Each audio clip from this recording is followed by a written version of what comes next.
Mit der Ankunft der mächtigen Prinz Ruprecht auf Stufe 8 ist der alternative Forschungszweig der deutschen Schlachtschiffe zum Erforschen verfügbar. Holt sie euch mit ihren Langstrecken-Sekundärbatterien und Torpedos, die bei den größten Schiffen im Spiel nicht üblich sind.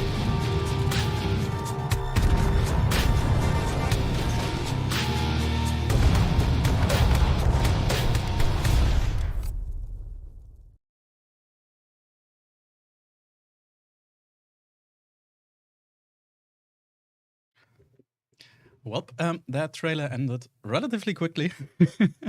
Yeah, welcome to our Battlecruiser stream, and you will probably see a blip.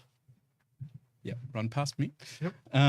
Yeah, our trailer was a bit short. I also thought it's longer, but it was the short version. Anyway, yeah, today we are going to talk about the German Battlecruisers a little bit, and in more detail about the history, their details, all the geeky stuff.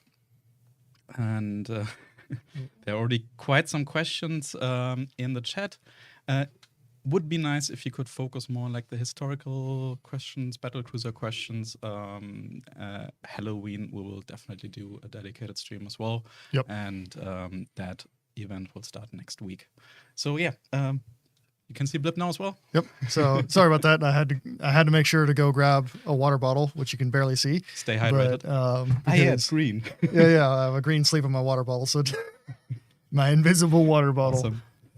Awesome. And so, but yeah, we're here to talk about German battlecruisers. And the, contrary to the German destroyers, I actually like these ships, and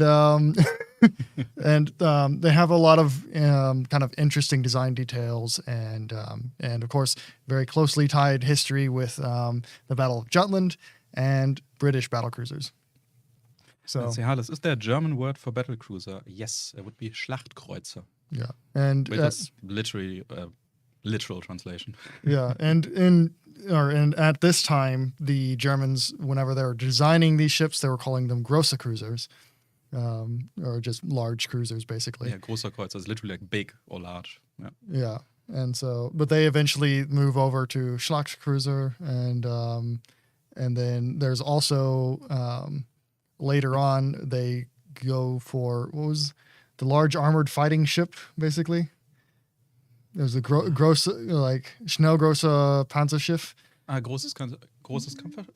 The one Panzerschiff. Yeah, the like one, the one weird one that I sent you. Yeah, I don't know. Like they had a lot of weird names, and we were talking about it earlier today already. Some of the terminology you would just not use nowadays anymore. It's like it's very picturesque, very like I would almost say exaggerated language that they used to use back then. Yeah, I have a snippet from a German officer report, which is the experience of being inside of a conning tower whenever it gets hit by a shell, twice. Somebody in chat is saying Kampfkreuzer is also a valid term. So yeah, I don't think they really cared how they called them as long as they knew what they were talking about. Yeah. So those terms changed a couple times over. Yeah, and I mean past, like 100 and a bit years. And the Germans are similar to the English in that we do not agree on what we call these ships. Too easy, right? Yeah. So, and no, it's to confuse the enemy. Yes. That's definitely the only purpose. But that's a good segue because it succeeded in one case. Because whenever Britain announced the production of the first battlecruiser, HMS Invincible, they originally called it a dreadnought armored cruiser. And this led to an intelligence failure or a lost in translation failure of the highest degree. And Germany laid down the ship known as Blücher.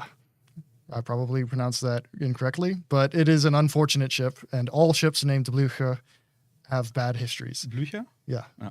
And basically, the h sounds and the umlaut like a, ü, can be quite difficult to pronounce. Yeah, so I apologize for any pronunciation failures, but I'm better with German than I am with French or Italian. So, I mean, overall, like you're on a good track.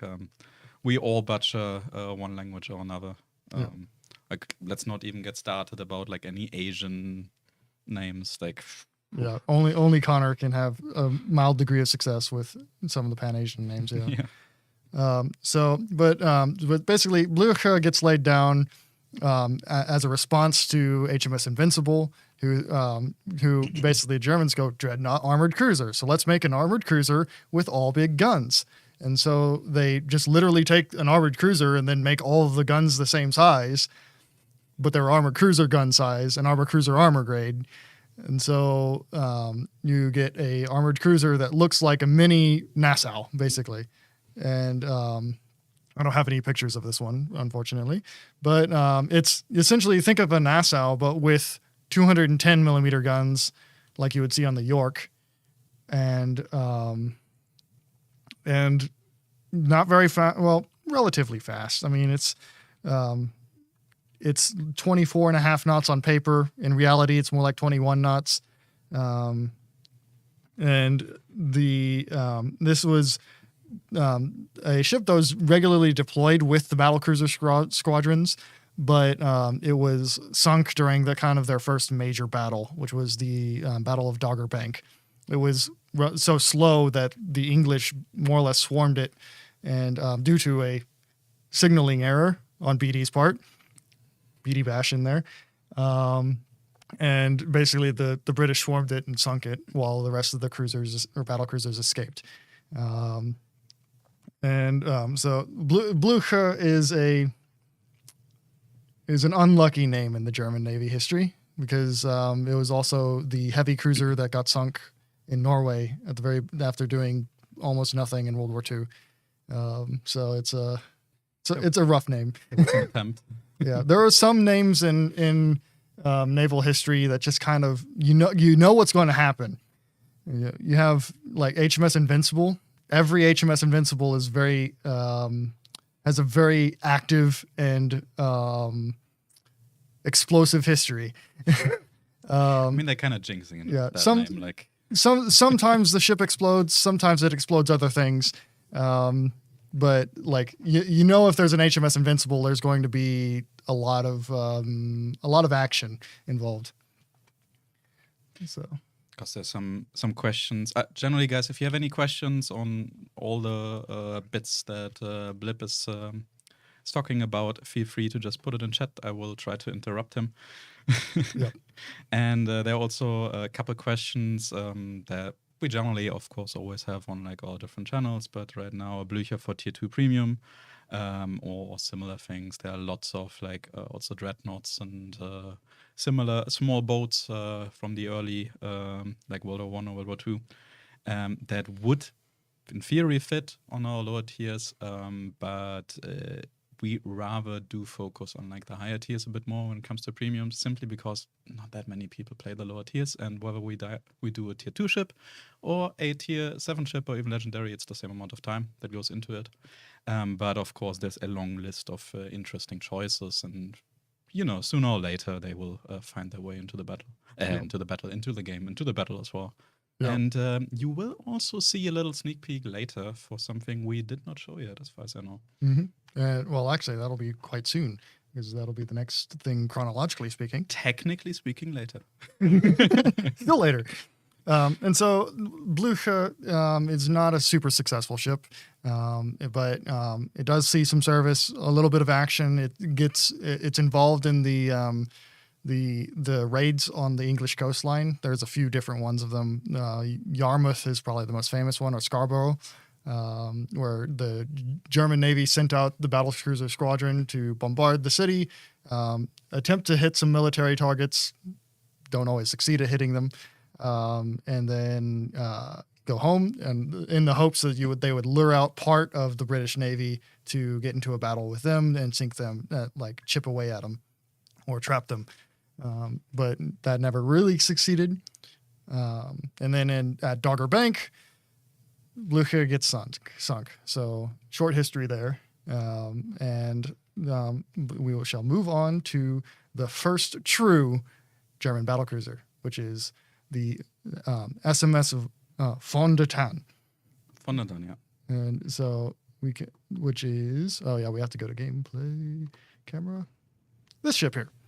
So Von der Tann has is a kind of a step up where Invincible is an armored cruiser scaled up with battleship guns. Von der Tann is a battleship sped up and with some reductions in terms of armor and overall firepower in order to gain that speed.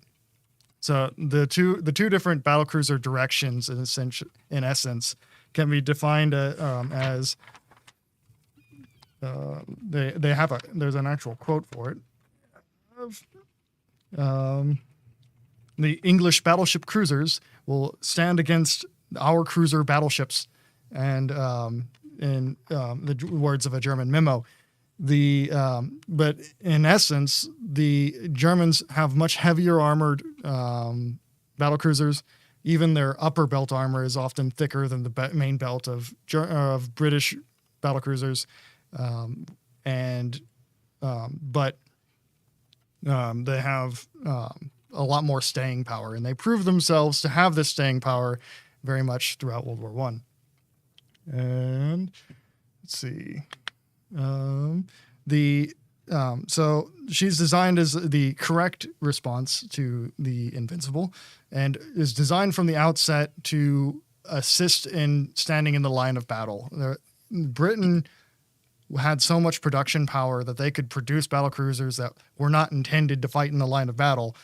And but Germany did not have that production power, and so any ship that they were going to spend this amount of money on had to be able to fight with the battleships to some degree.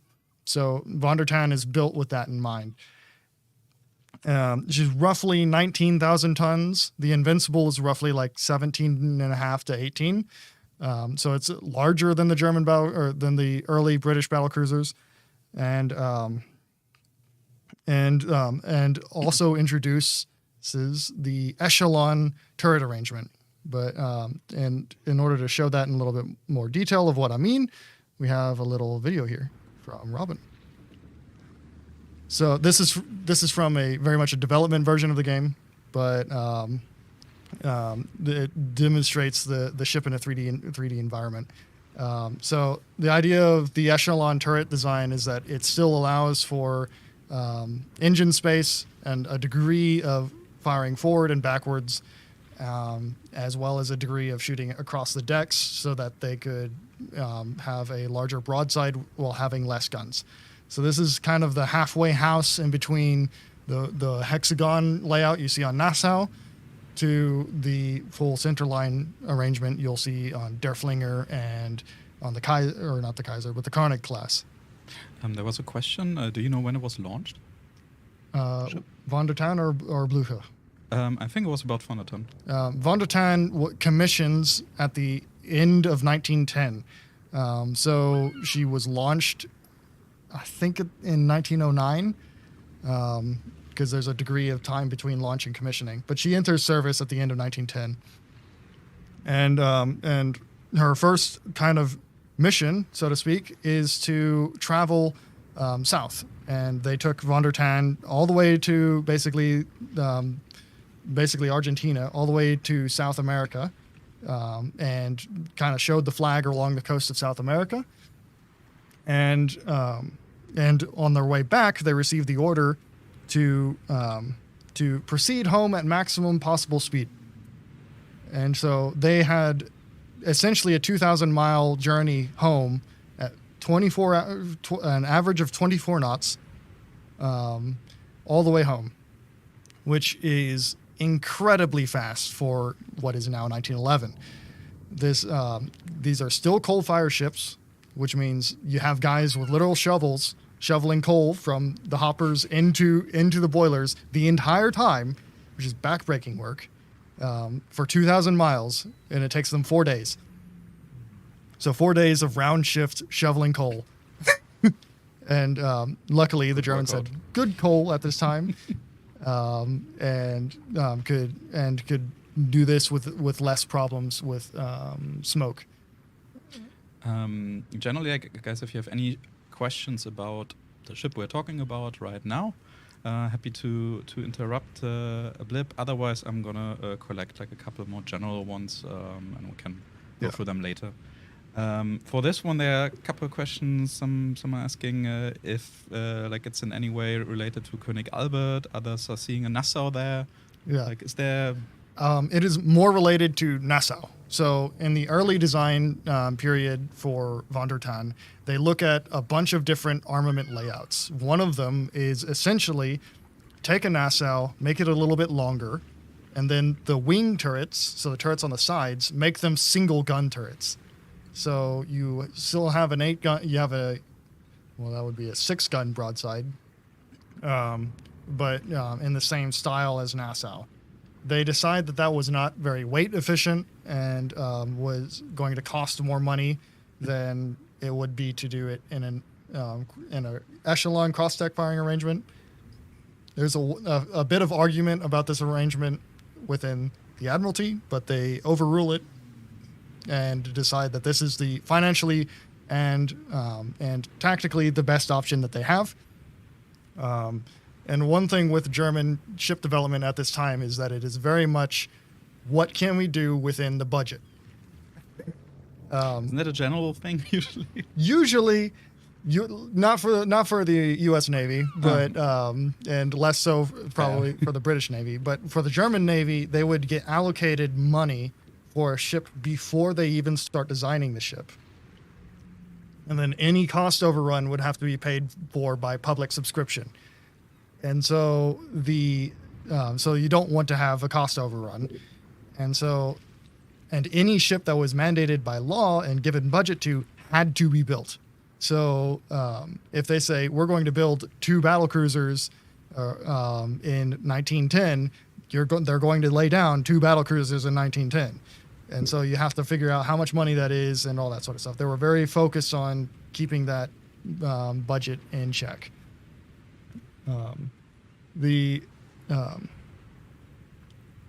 Another question regarding the Von der Tann. Did she have 305s or 283 millimeter guns? 283 millimeter guns. So these are the 283 millimeter /45 gun, which is the same one that Nassau has, I believe. Actually, let me check that.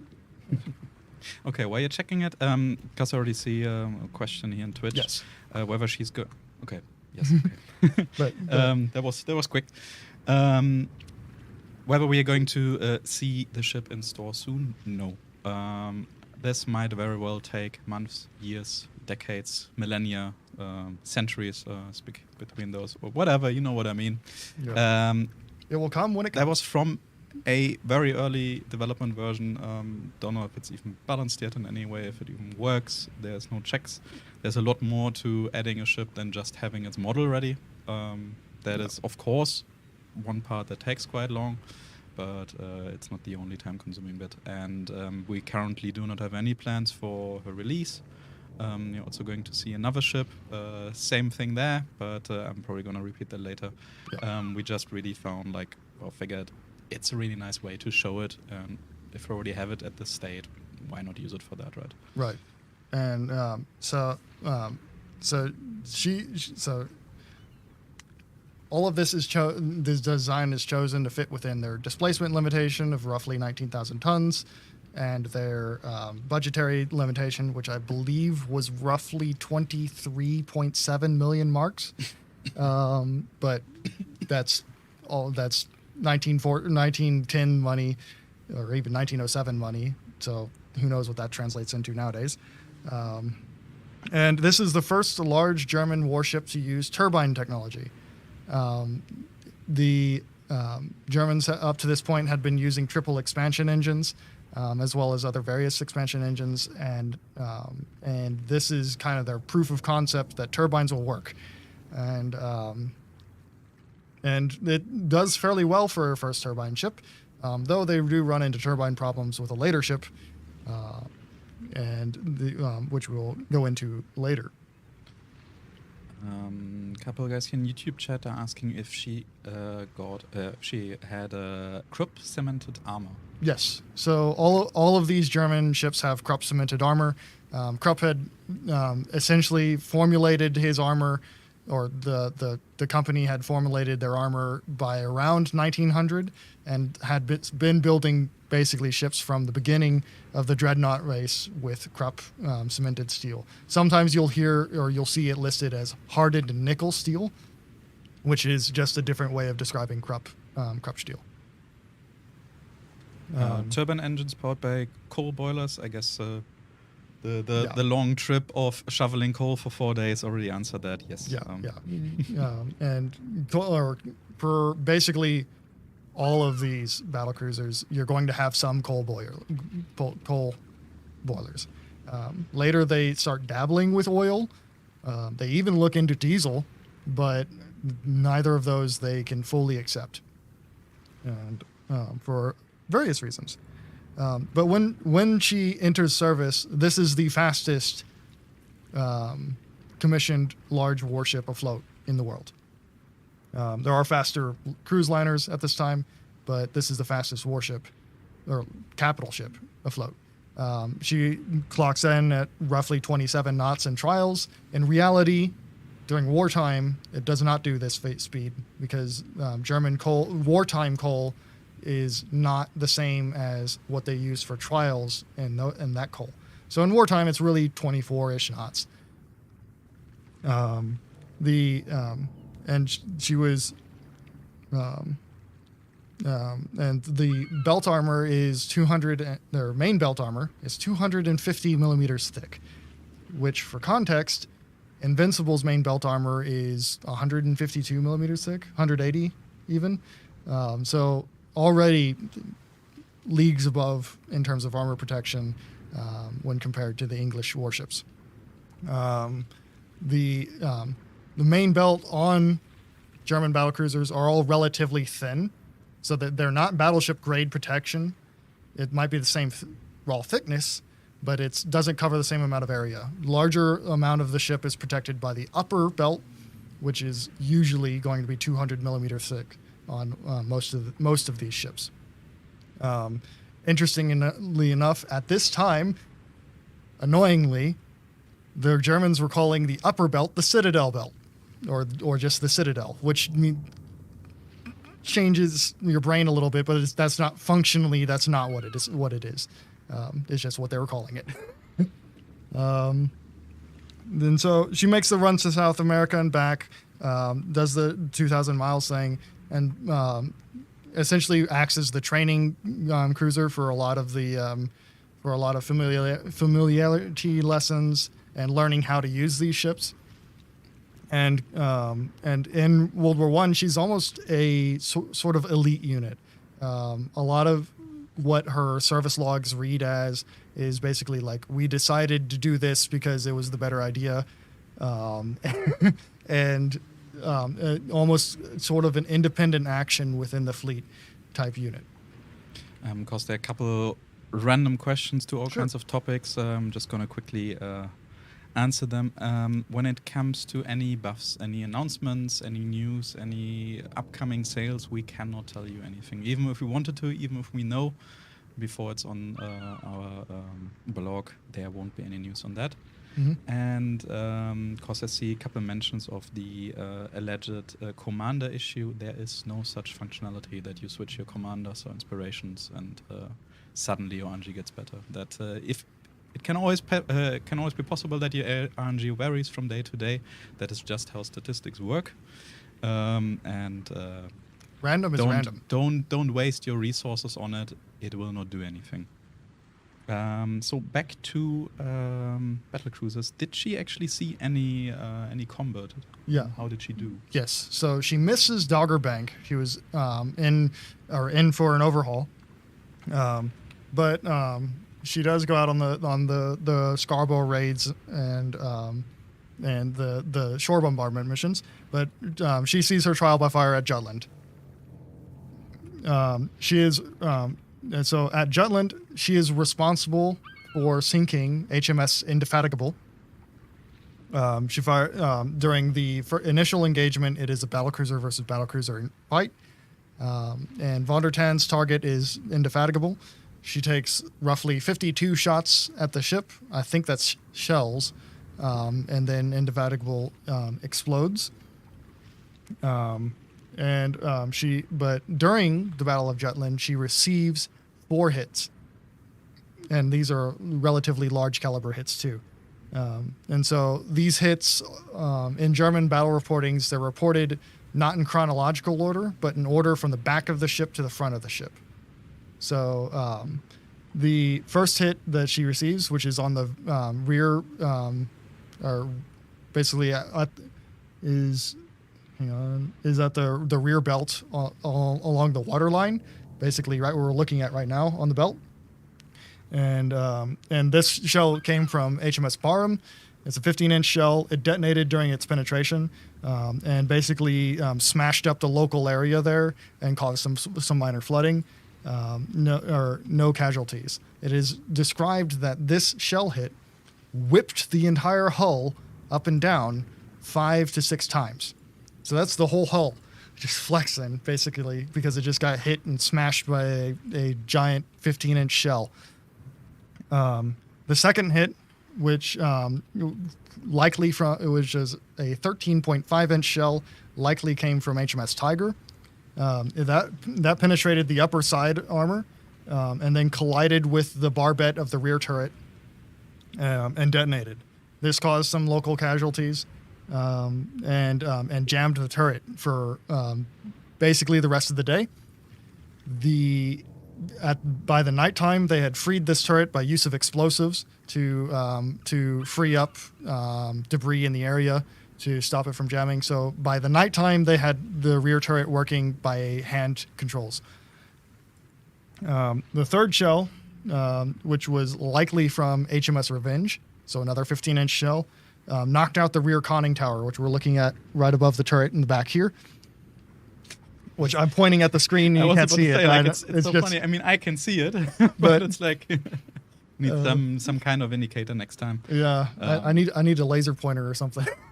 So you will just point at the screen. Well, put on the green screen and like be like a weather reporter. Actually, use our green screen wall for that. Yeah. Ideas. And so this shell hits the rear conning tower. I believe it kills 3 people and then wounds another 5. And basically knocks it out of action for the rest of the battle. That also leads to the magazines in the area being flooded for safety reasons in case there's any fire. And then the last hit they receive is a 13.5-inch shell from HMS Tiger, which lands right on the barbette of the front turret and jams it for the rest of the battle.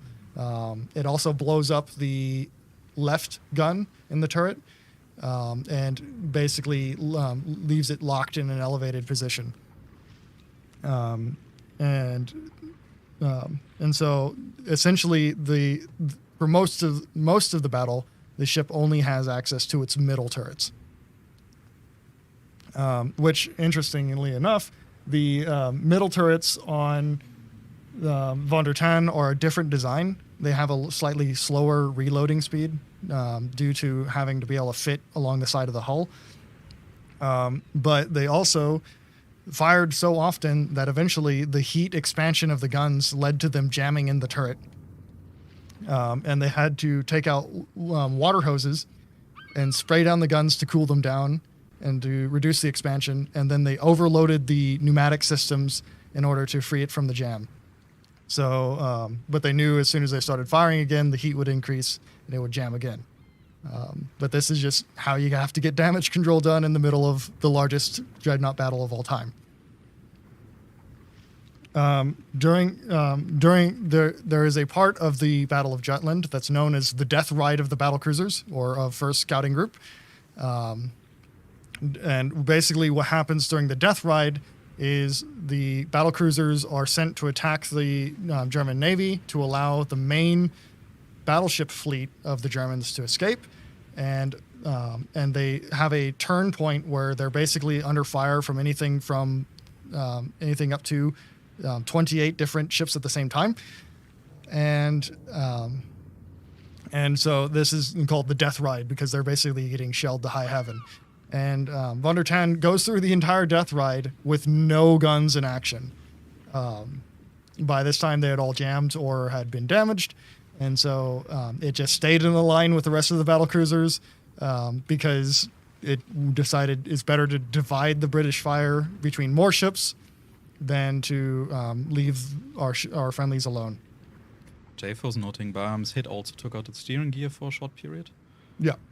So, yeah. Yeah, and heroic actions got it back under control. It was only a few minutes that the steering was out of action, but the crew that got it back in service were nominated for the Iron Cross, or not the Iron Cross. At the time, it was the Pearl and the Merit, I think, the Blue Cross. I know what you mean, but I also don't know. The World War I equivalent. Yeah.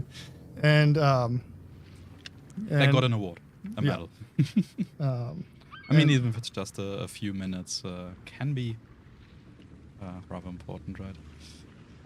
But after this, or after the Battle of Jutland, Von der Tann is involved in a few Baltic and mine-laying operations, but doesn't see massive battles again. I was tempted to make a Bismarck joke there regarding the steering gear. She is a participant in the surrender at Scapa Flow and the scuttling at Scapa Flow, and that is the end of her fate. But after this ship, we have the next two German battlecruisers, the Moltke and Goeben, which look quite similar to Von der Tann, except they have essentially an additional turret and heavier armor. So let's see if we can get this is probably the best photo here along the side. Again, the echelon arrangement, one turret up front, two turrets on the sides, and then two turrets super firing on the rear. Basically, but at this time, the stress on the German Design Bureau was so high from so many ship designs at the same time. By this point, they were getting done with the working on the Nassaus and were beginning to work on the Helgoland class, which is essentially just the Nassau class with bigger guns. And they had so much stress from working on so many designs at the same time. They make a formal memo to the German Admiralty, and I think even the politicians, that we should create a class of ships rather than doing one-offs. And so you result in basically two identical ships, which are Moltke and Goeben.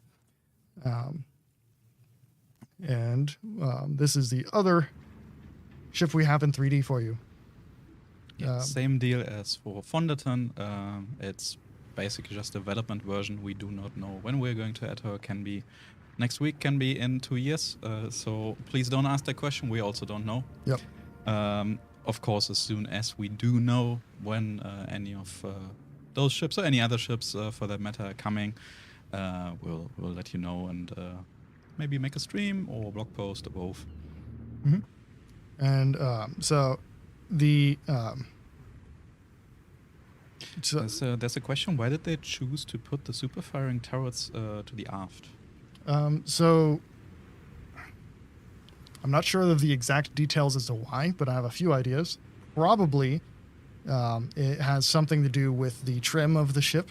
So whenever you're balancing weight and where it goes, you want to put it in places where it won't make the ship balance too much to the rear or too much to the front. So it's probably related to that, because up front you have both the conning tower and the turret, which puts a lot of weight up front.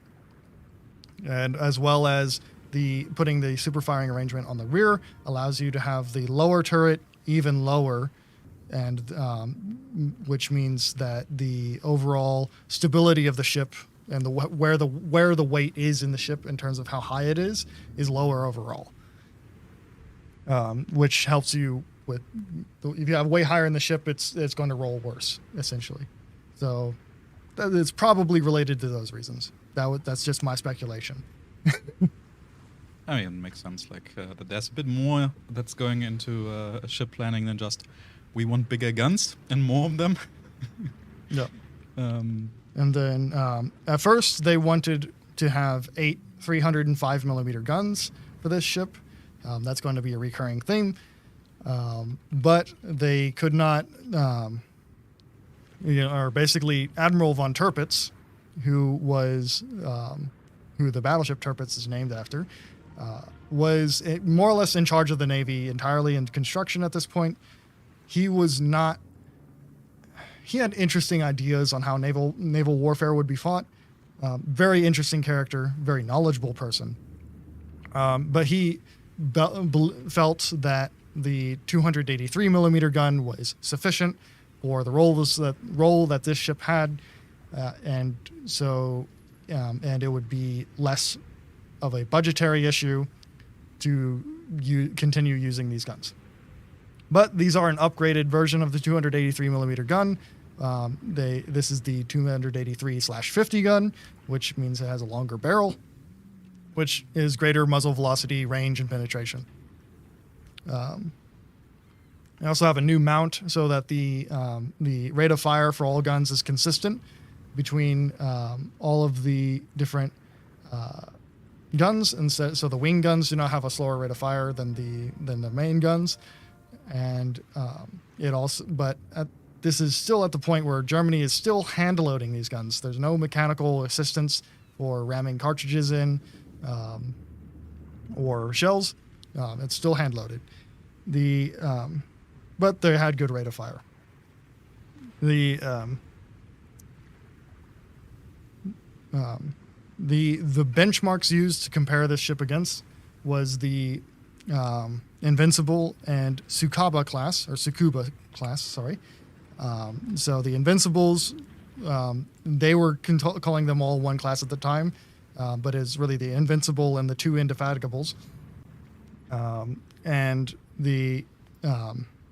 Which were the German or the British starting battlecruisers, which were 305 millimeter guns, relatively light armor, still 24 knots basically, and a little bit lighter ships overall. We are getting to a similar pattern here as for the Von der Tann. Questions about when she was launched, or I guess for that matter both ships, and also more details on the guns, which caliber they had, and somebody's asking here as well if those were similar to Graf Spees and Scharnhorst guns. Okay, so starting with the date first, Moltke was commissioned at the end of 1911, and then Goeben was commissioned in the middle of 1912. The guns are 283 millimeter/50 guns. These are World War I guns. They're not the same as Graf Spee or Scharnhorst guns. But they are the guns that the Graf Spee guns are based off of, kind of. That's how I would look at it. The Graf Spee guns are, they're a little bit different. They have similar penetration performance, though it should be better, but they have larger bursting charges. So the Graf Spee guns, in theory, will do more damage, but can't penetrate as much. And what was the other question? The first question was the date of launch, and the other question was if these guns are similar to Graf Spee and Scharnhorst. Yeah. And so, so the benchmark they were putting against these ships was Invincible and the Tsukuba class, which Tsukuba is a very interesting ship. It's an armored cruiser with 4 305 millimeter guns. It's Japanese. It's essentially a faster Mikasa, but it's considered a cruiser. But all other parameters of the ship are very similar to Mikasa. They eventually reclassed that ship as a battlecruiser, but it's kind of a pre-dreadnought battlecruiser. It's a weird ship, but they were using it as one of the benchmarks to look at because nobody else was building ships like this at this time. So the Americans don't even look at building battlecruisers really seriously until the end of World War I, and or the mid to end of World War I, and none of the other naval powers really had the money or desire to build these. So that's all they could compare to. An interesting note I got from the trials of this ship is that whenever they're doing engine trials, they always do a maximum speed in reverse trial, maximum speed forward trial, all this sort of stuff. They managed in the maximum speed in reverse trial to reach 19 knots in reverse, which is absurdly fast for reverse speed for a ship of this size. They were pushing almost 40,000 horsepower in reverse, and somebody really, really, really wanted to retreat without turning around, I guess. Yeah, which is off the top of my head, that's the fastest reverse speed of a capital ship that I am aware of, ever recorded. Fair, ever recorded. Yeah, I just remembered, I think some of the French battleships, or at least the concepts that were made, were meant to be like the fastest in reverse, which is like ironic with all the memes of the French retreating, I guess. Yeah. But that's what as far as I'm aware, that's the fastest that has gone in reverse. But there probably could be. It's a very like really specific number to know.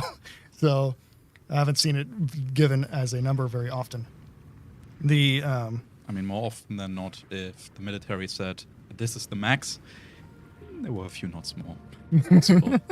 Yeah. Because like you can always stretch it, you can always push it to the point where either your workers stop working because they're on strike after shoveling too much, like we had earlier, or the ship just breaking down. But I mean, if it's a really dire situation, you don't really care, right? Yep. Yeah. Turbine blades be damned. We need to get out. Yeah, PGP is also saying 19 knots is almost full speed for older ships. Yeah. Yeah. There's a pretty famous picture of Hood passing Nelson and Rodney, who are going forward out there. People think that it's Hood outrunning them in reverse, but they're actually the Hood is going forward. But there's a common it's a pretty common myth that one is. But continuing on, Scotty and exactly. Moltke gets commissioned at the end of 1911, and then in the next year she makes a visit to the United States, to Newport News as well as New York. In Newport News, she meets a bunch of the new shiny American ships and gets photos taken. I don't have any of those photos, unfortunately. And President Howard Taft visits the ship personally, which Howard Taft is the famous president, probably most famous for getting stuck in his bathtub, and not very much else. Although he probably should get more credit for monopoly busting than Teddy Roosevelt does. But Teddy Roosevelt has a better PR. And then so this ship has a very uneventful early war. She did the same shore bombardment that the other battleships had, and then at Dogger Bank, Moltke is very much involved.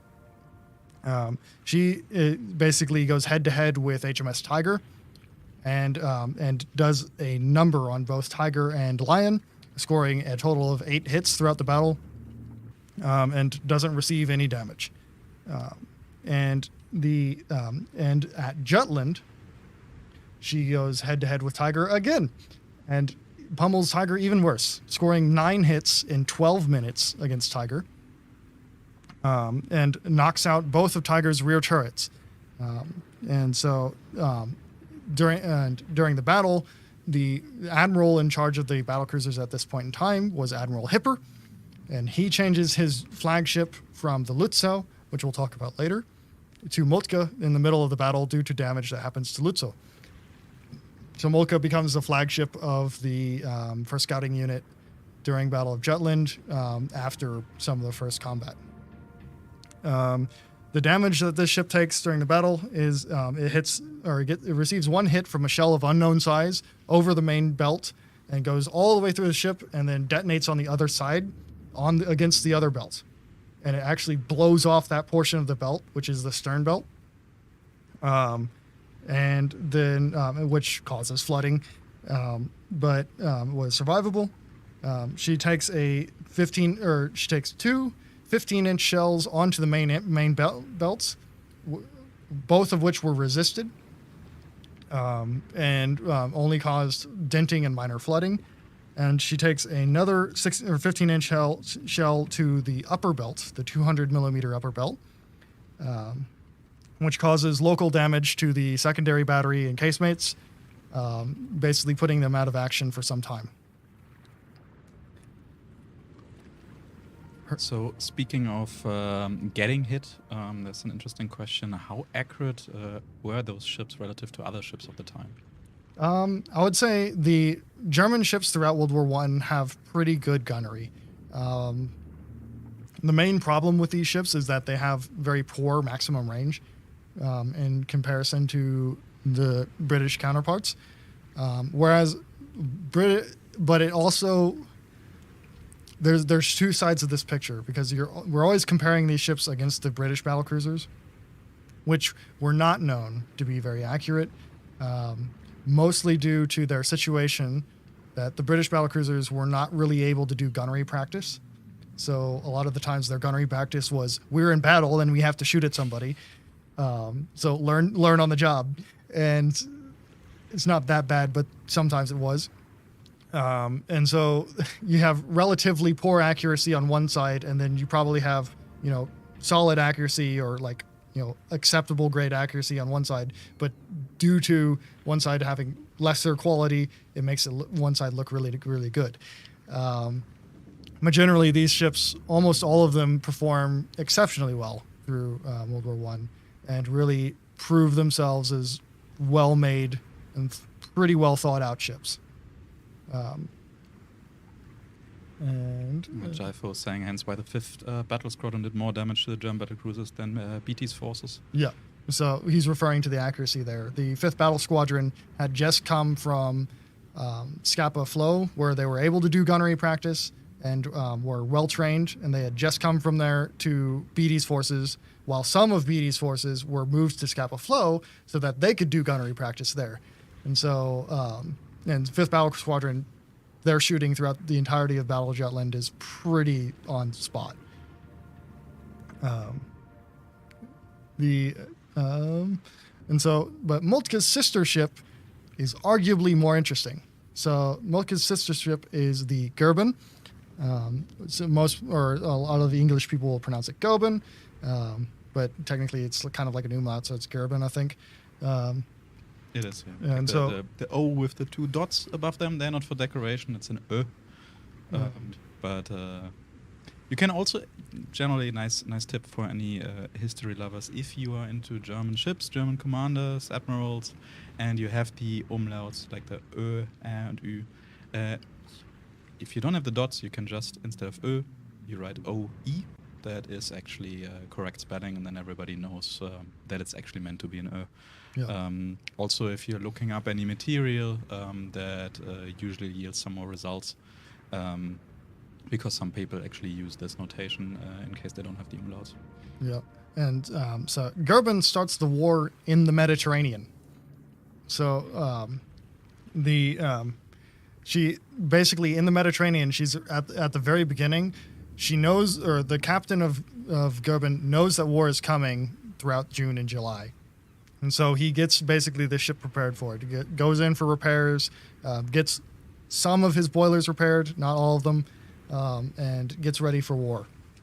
He sets sail from Pula, which at the time was part of the Austro-Hungarian Empire, and then proceeds, once the war starts, with France to bombard French naval bases in northern Africa, which is kind of in the western part of the Mediterranean at this point. And so from there, he leaves and heads east, kind of ready to head back to the Austro-Hungarian Empire. During his travel east, he encounters head-on 2 British battlecruisers, I think it was the Inflexible and Indomitable, basically come head-on and sailing right past him. But it was September the 3rd. The British were going to declare war on September the 4th. So the German battlecruisers sail past at like 9 kilometers and then decide, wait a minute, we need to follow that guy and turn around and then chase Goeben basically to the Adriatic Ocean. And so proceeds a chase of Goeben to the Adriatic, where she receives orders to go to the Dardanelles, which is the strait, which the Dardanelles Strait is the entrance to Constantinople or Istanbul, which is how you get to the Black Sea.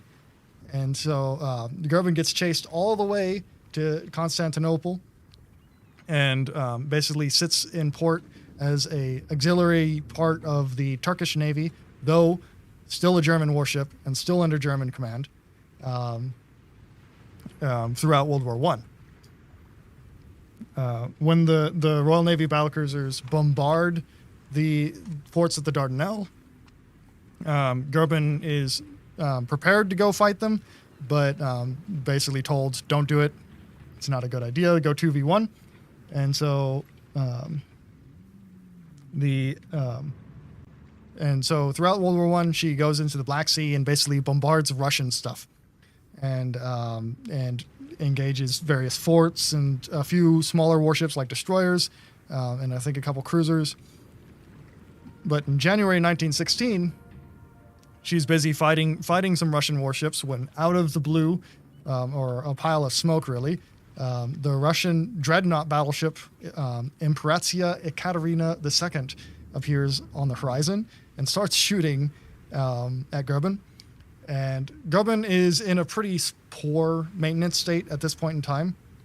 The hull is fouled up with mollusks and different sea life and crud, and the propeller shafts are loose, so she can't make her top maximum speed.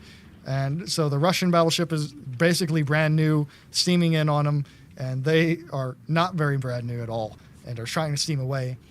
But they eventually, Goeben makes it away because the Russian ships were able to outrange her and outgun her, and they felt like that was not going to be a fair fight, and probably wouldn't have been, and so they get out of there.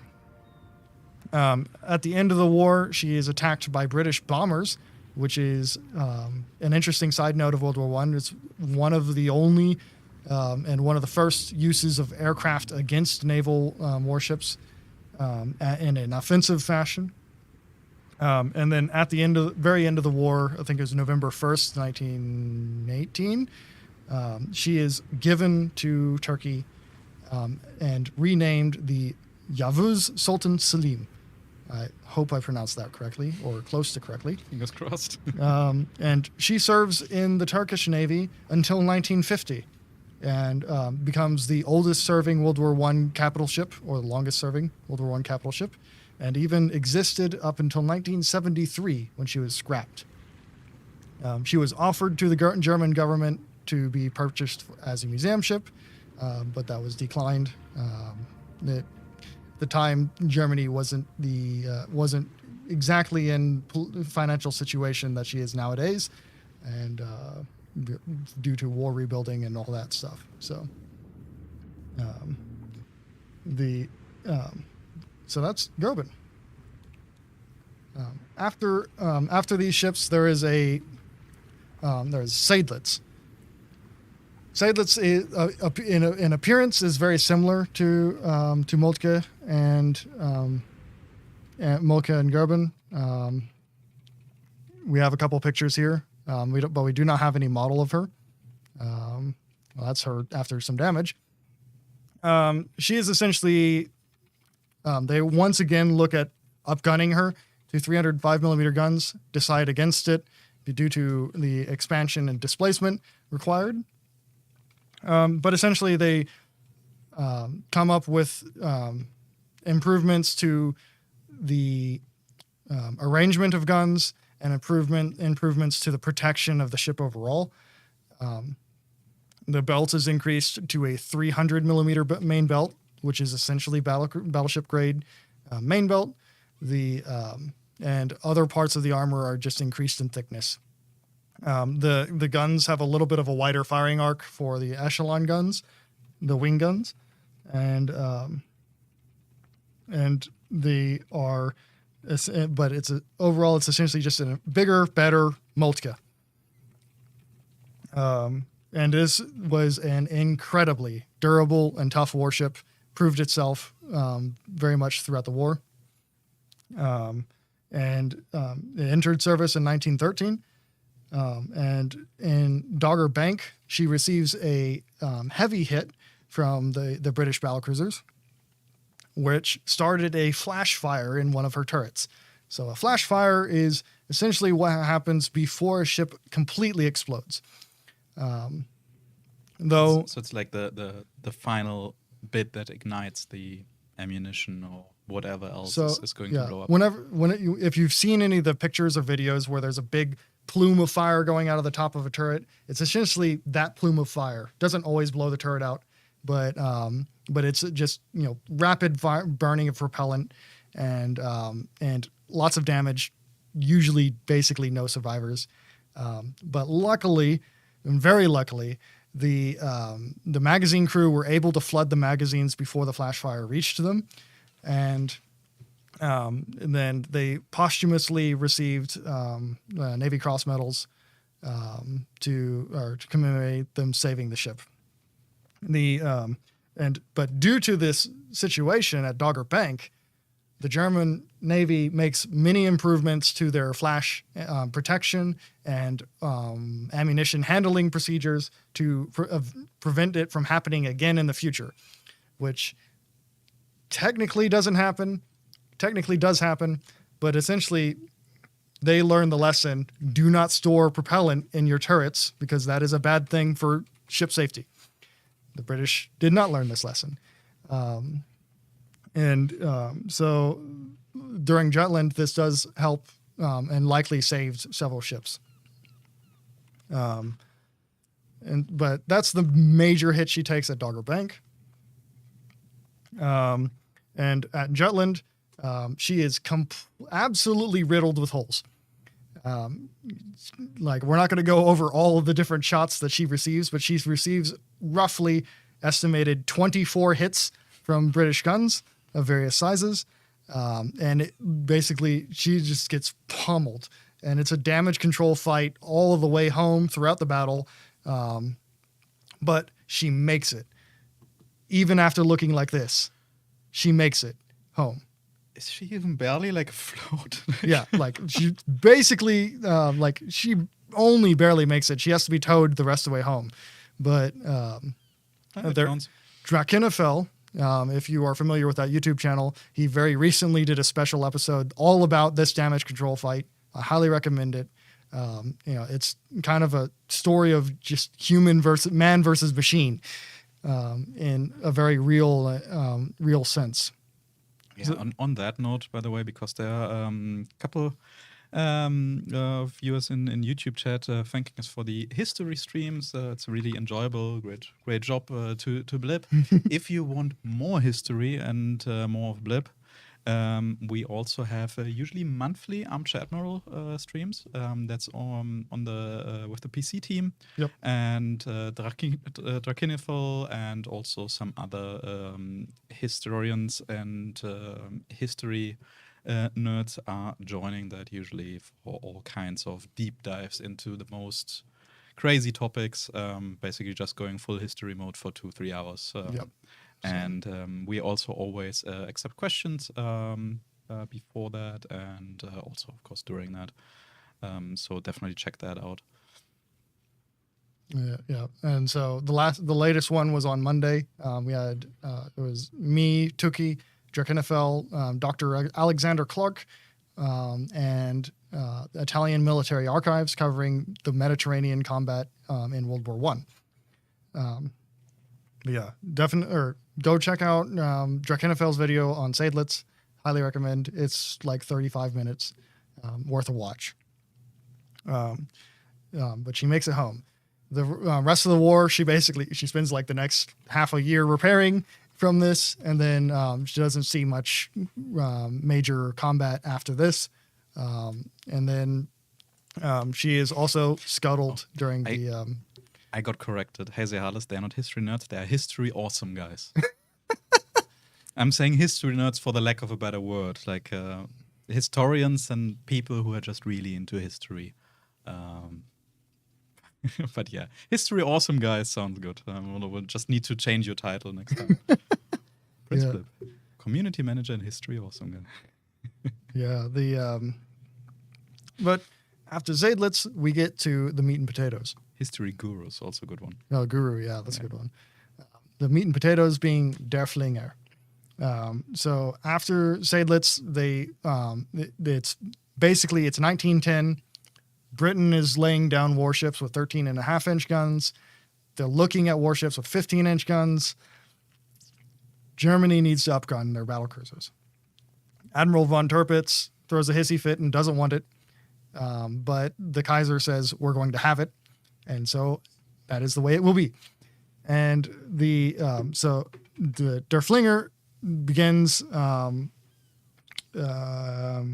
construction. And at the very start, they very much desire diesel engines. And if you want to play some battles, you can go for it. I was thinking just swapping to my screen so I can play like basically a video in port without being a video, just to go a bit around the ship for those who haven't seen it yet. I mean, then again, it's relatively low tier, so you probably already all researched it anyway. And so they continue to design. At first, they want to go with diesel engines for these ships, at least for the center shaft or center shafts. And but MAN, who is their engine manufacturer, comes back and basically says, "There's no way we can develop a 6,000 horsepower diesel engine. Screw you." And that's a alliteration of how they would say it, but it's basically the Navy approaches MAM and says, "Can you build an experimental 6,000 horsepower engine?" And they say no. This is 1910. Diesel is not a thing in 1910. It's only just beginning to start off. And but Admiral Tirpitz believes that diesel propulsion will be the next big step forward. There were a few other steps that came before diesel propulsion became a thing, but it did, and it's basically been the primary ship propulsion since about the 1970s, 60 years later. But it was not ready for this ship, so they resort back to turbines and steam propulsion. And this is all happening in 1910. On the 1st of September 1910, a memo gets shared, basically after discussion with the Kaiser and the government, that requires the guns be 305 millimeter, at least 8 guns, and 4 centerline turrets. And they've set their design standard, but if needed, a Von der Tann style layout can be accepted. But during but this is the design they pretty much settle on.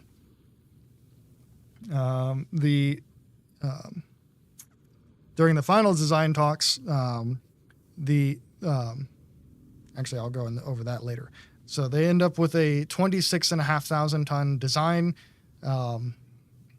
with a 300 millimeter main belt and a little bit more extensive protection elsewhere.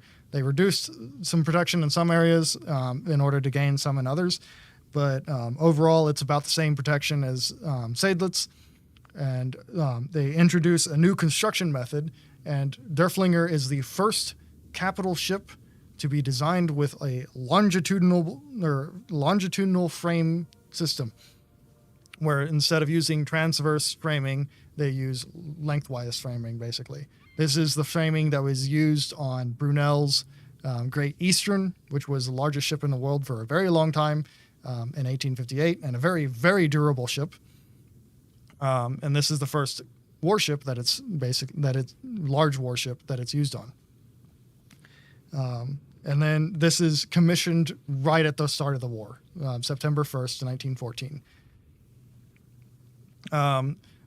Derfflinger and her sister ships seem to have had poor quality turbines.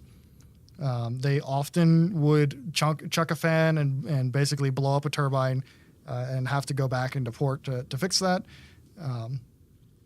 Not entirely sure why. Eventually, they shortened the blades on the turbines so that they wouldn't interfere with the shell casing of the turbines, which reduced their power output some, reducing their maximum speed to about 24 knots in reality. But other than that, these ships were ahead of their time. It's partially coal-fired, partially oil-fired. They had 8 oil-fired boilers and 14 coal-fired boilers, and they were quite like exceptional combatants, I'd say. While looking at the model and also seeing a question in Twitch chat, torpedo netting around early Dreadnought era battleships, battlecruisers, how effective were they at stopping torpedoes? I assume it's those bars that we see on the side. Yeah, so the bars are the arms that will hold the net. The net is the like brown roll that's along the side of the ship. Oh, yeah, very early torpedoes, they could stop them. But realistically, these were more of a hassle than they were worth. The German Navy has a situation where they want to sortie a bunch of their battlecruisers all at once, and then like 2 of them fail to roll up their nets properly, and then have them fall off the ship as they leave port, and basically get fouled in propeller blades. And basically from that point on, the German Navy's like, it's not a really good idea, is it? And but they keep doing it because torpedoes are a real threat. You cannot use these while moving. It has to be sitting in port. If you use them while moving, essentially the water will just push them up, and you probably into your propeller blades. So you can't go fishing, okay. Yeah. During the Battle of Jutland, one of these ships receives a shell to their torpedo netting. I don't remember which one. It might have actually be Derfflinger. And basically the torpedo netting breaks and falls off into the water, but is still kind of attached to the ship. And they have to stop in the middle of the Battle of Jutland and fish it out of the water back onto the ship so that it doesn't get caught in the propeller blades. And then start up and go again. So more hassle than they're worth. Speaking of the looks of Derfflinger, Narek was wondering why she does look so modern and compact. Like, is there some trivia to that? Essentially, at this time, the almost like all the nations building battlecruisers at this point in time, which is technically just Britain and Germany, but also Japan with the Congos, come across this design layout. 2 guns forward, 2 guns aft, with a relatively large space in between the 2 aft guns. What that allows them to do is to put the 2 outside turbines around the rear turret, the third turret, and put the other 2 turbines in between the 2 turrets in the middle. So that's why there's a space in between the 2 turrets on Derfflinger, on Congo, and on what's another example? On Tiger, if you've seen her from the PC version of the game. There's probably a few other ships that have them as well, but that's essentially the idea. There's a lot of like weight saving technology put into the ship. The longitudinal framing is one of them. It's not necessarily stronger, but it is lighter and easier. And so it's genuinely quite a modern warship and one of the best of the era, at least overall. It's armed with 8 305 millimeter guns, which is an upgrade over the previous ships, but still kind of not really super competitive with the ships of its era. But the armor and the speed and everything else speaks for itself. Ben saying always a reason for everything. I mean, they had to go through a lot of trial and error, but of course, like there were actually also was a question that kind of fits, was asked earlier, no, I can't find it. By Crazy Little Squirrel and by Siddharth. in terms of the production of the German battlecruisers, what ultimately limited them in the war, and like was there a shortage of certain resources like the crop-cemented armor, or also any other constraints, of course? Absolutely the limit for these ships was the coal available to Germany.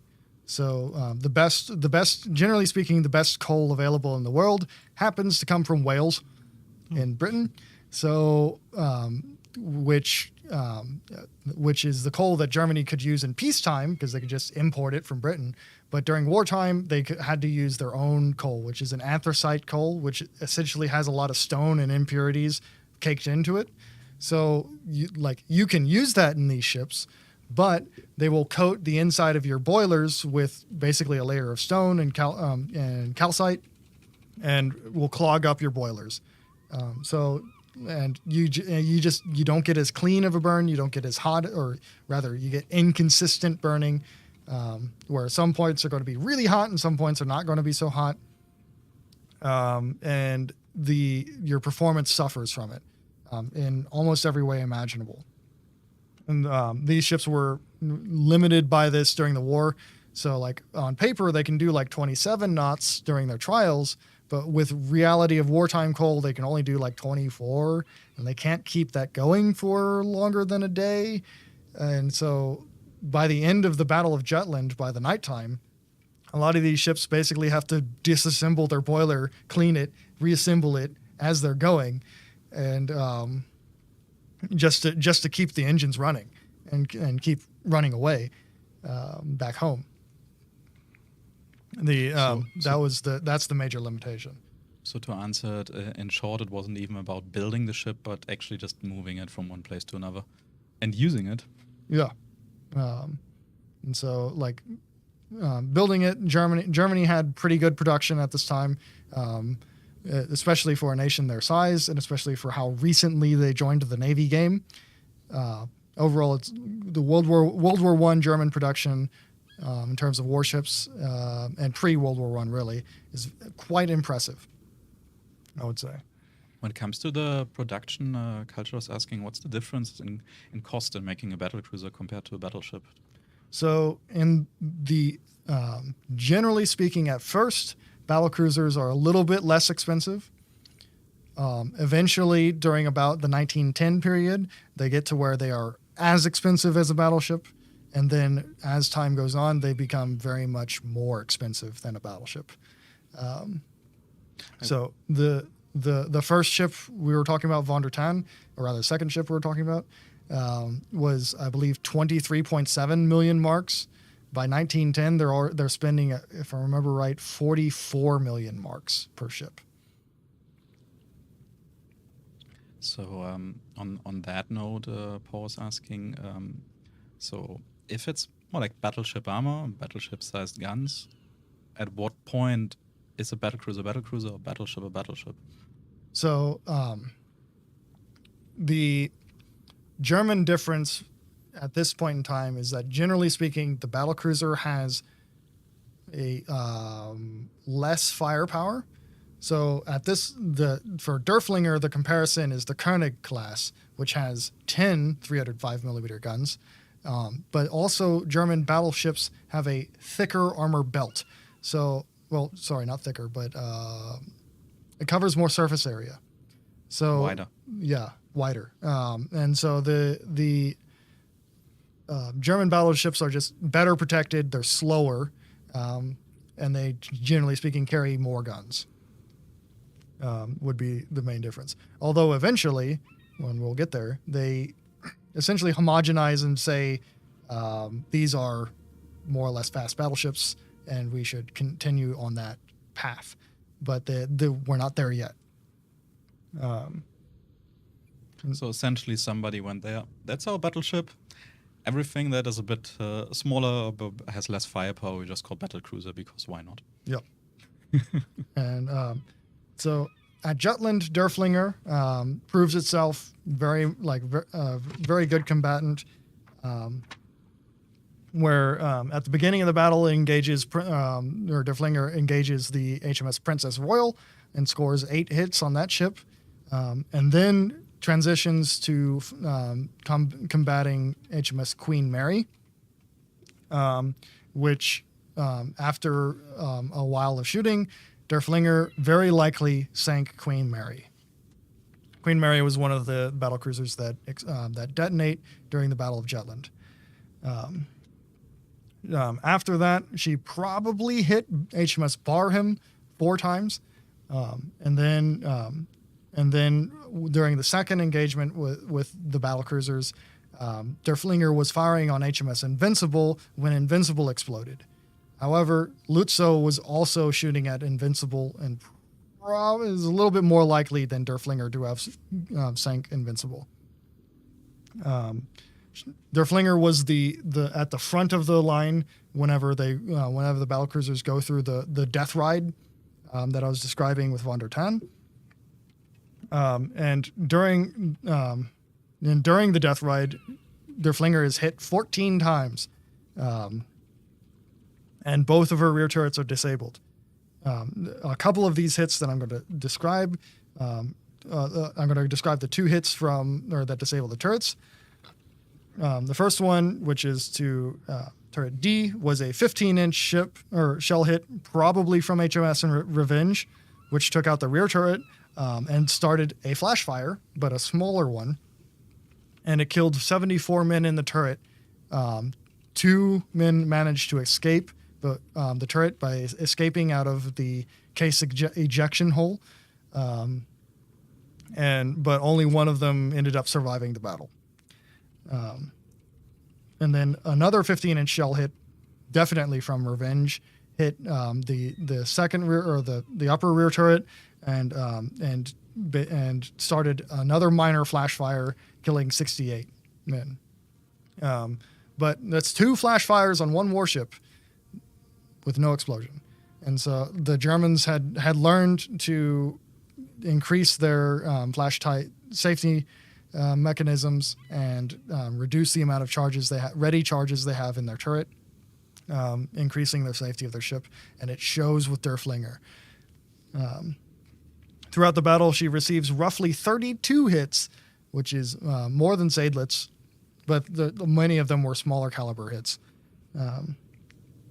And then Lützow, their Derfflinger has 2 sister ships, Lützow and Hindenburg. Hindenburg didn't really see much action during the war. She wasn't ready to go for Jutland or anything like that. But Lützow was at Jutland and is the only German battlecruiser to be sunk in combat, unless you count Blücher. But and Lützow was at the Battle of Jutland, and probably sank HMS Invincible, but at the same time received a shell from HMS Invincible that started basically uncontrollable flooding in Lützow's bow, and Lützow essentially over time does this number, and eventually during the nighttime the crew has to abandon the ship and scuttle it because it basically is doing a bow in number and was not going to survive the trip home. Which is ironic because during the final design sketches for the Derfflinger class, this exact scenario was described by a damage control officer, where basically they decided we can thin out the bow armor to add it to other places, and then somebody responded that essentially that will make the bow vulnerable to lightish caliber shell fire, which can lead to the ship having uncontrollable flooding because it does not have the ability to pump out water from the bow. And that's what happened. Again, we're coming back to a lot of trial and error, and when it's easy to say, well, if only we would have afterwards. Yep. Hindsight is 20/20. As we say. Yeah. Got one comment on the nice gameplay. Yeah, it's a very heated battle. There are actually submarines all around. But we can do some gameplay for the next one. You want to do Mackinson? I'm actually waiting for Mackinson because I want to play Mackinson. Let's do Mackinson. Let me invite you to a division as well. Sure. Because we're doing good for time, I think. I mean, it's like 20 past 7 local time. Yeah, we're doing good for that.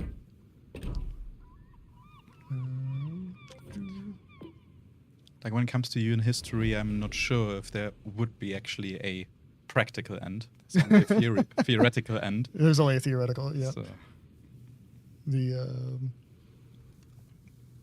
Actually, on the note, like the question earlier when it comes to the battlecruisers versus battleships and whether the differences for the Germans, you said, well, they basically just define them. Well, they have less guns, less firepower than the battleships. Was it different for the other nations? So mainly Britain and Japan. So Japan defined their battlecruisers as basically ships that are faster than their battleships, and then in the 1920s they modified, or they have the Nagato class come out with near enough 26, 27 knot maximum speed, and then they add torpedo bulges to the Congo class battlecruisers, which slow down the Congo class battlecruisers to where they're slower than the battleships. And so they reclassed the Congo class to fast battleships, so that it's not slow. Embarrassing to have a battlecruiser slower than your battleship.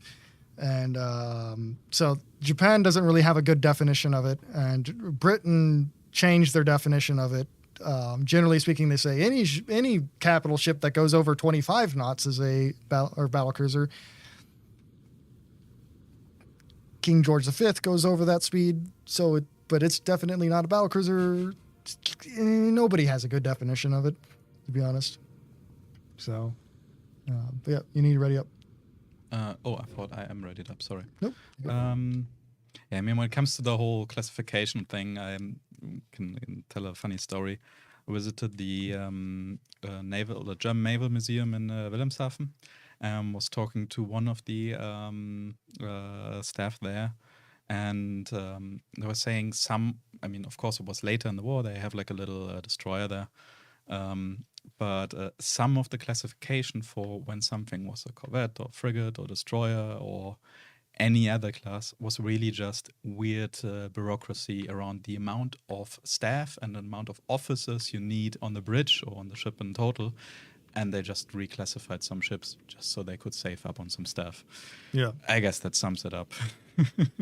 Also, of course, the Germans being the Germans, there was a rule. There was some norm for it, so you had to stick to it. Couldn't just not care about the amount of people you have in the ship and still call it a bigger class or bigger sized ship. But I think that's probably one of the most German stories when it comes to that I've heard. Yeah. Yeah, because like their definition of a torpedo boat and a destroyer at the time was basically dependent on how many officers were on the ship. It was a single officer that was the difference. Whether they classified it as one or the other, like that was the exact case. I should probably not load HE, and I should probably turn around. Let's go into Alpha. Yeah, sounds good. And so. And this is the Mackensen class, which they largely based on the Derfflingers, but they realized the need to finally upgrade the guns, so they went to a 350 millimeter gun, and then they decided that wasn't big enough, and these 350 millimeter guns were not that exceptionally good. Like they're better, but spotted, or did I just get completely blind shot? I got spotted. Oh, so I probably caught your salvo. Somebody didn't aim correctly there. Yeah, chat's saying, "What's a battlecruiser?" Yes. And Smackerhead's saying, "My definition for battlecruiser is Alaska." I disagree with that, but we're not going to get into that. I mean, when it comes to the definition we just learned about, I would say that is a valid way of defining battlecruisers, because apparently it is just like, today I feel like designing a battlecruiser, or calling it that. Oh, hello, Fubuki. What's my range again? 1.6.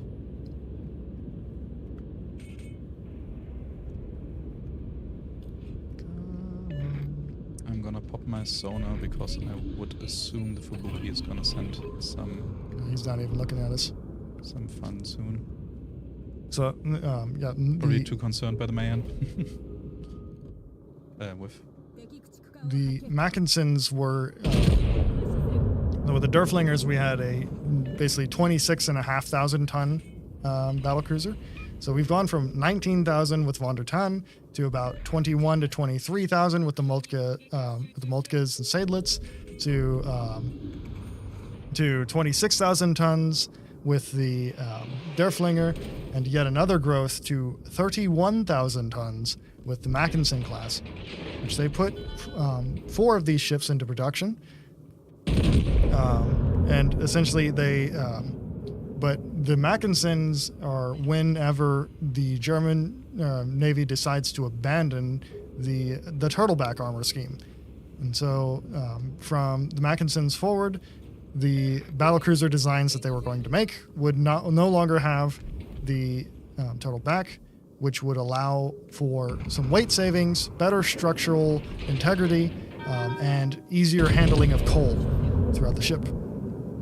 These were still coal-fired ships. Germany might have had bad coal, but they had plenty of it. We're gonna have to deal with both of these Nelsons. Yeah, and the California, and I don't know. Let's focus the Cali out. Yeah, And try to get up close to these Nelsons.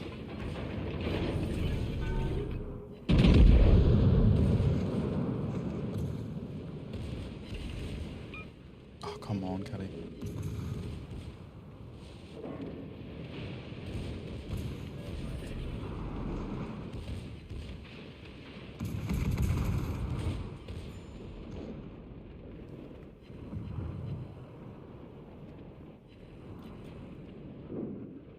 Let's turn a little bit more.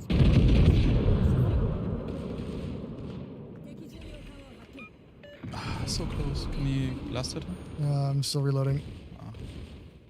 Then she's probably going to get away. She's going to get away. Do you have sonar ready? Yep. Terrible spot. It's, sonar's up. Yes. But I think he's out of torpedo range. I hope so.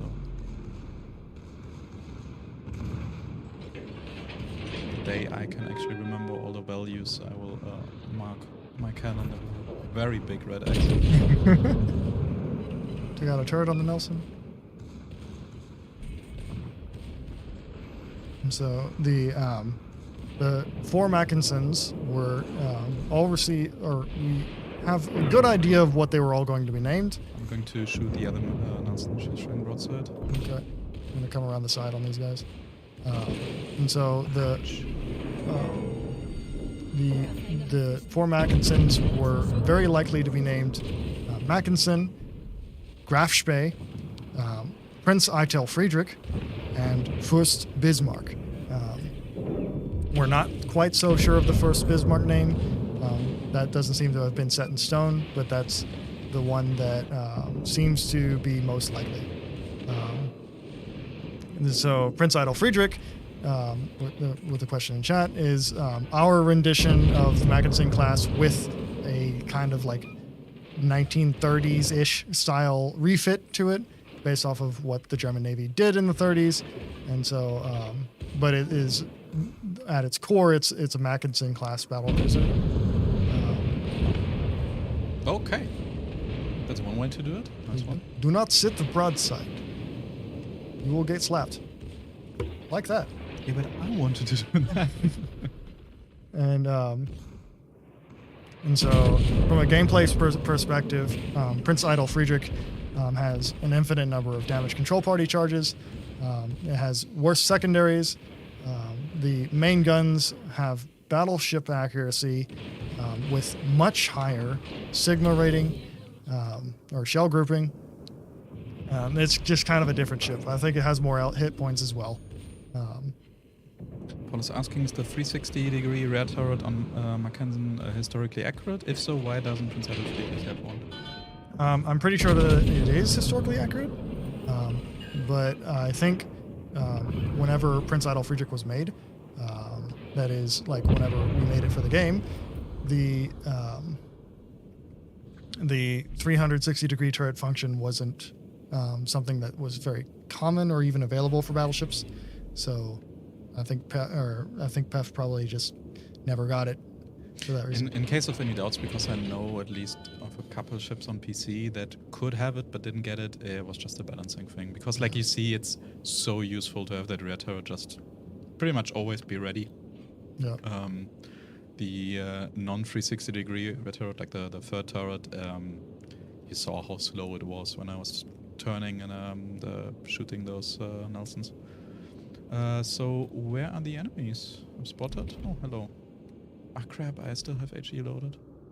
Sad. It's a Gorky. You might actually have enough HE pin. Yeah, not if I don't hit her.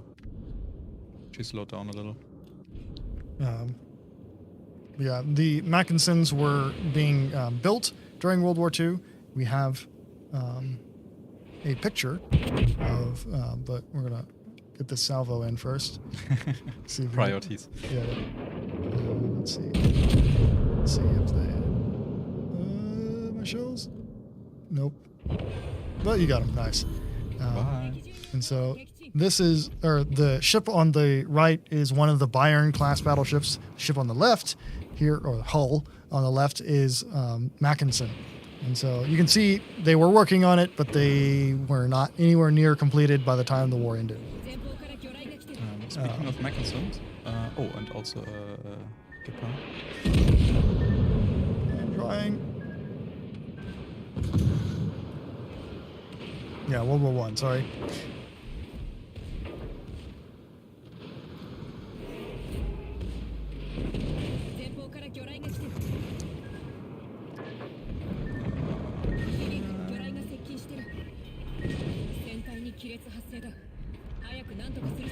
Taking even more.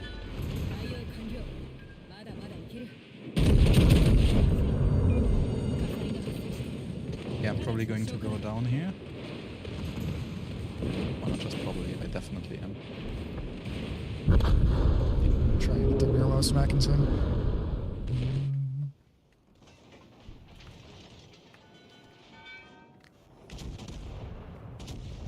Turn away, turn away, turn away, turn away.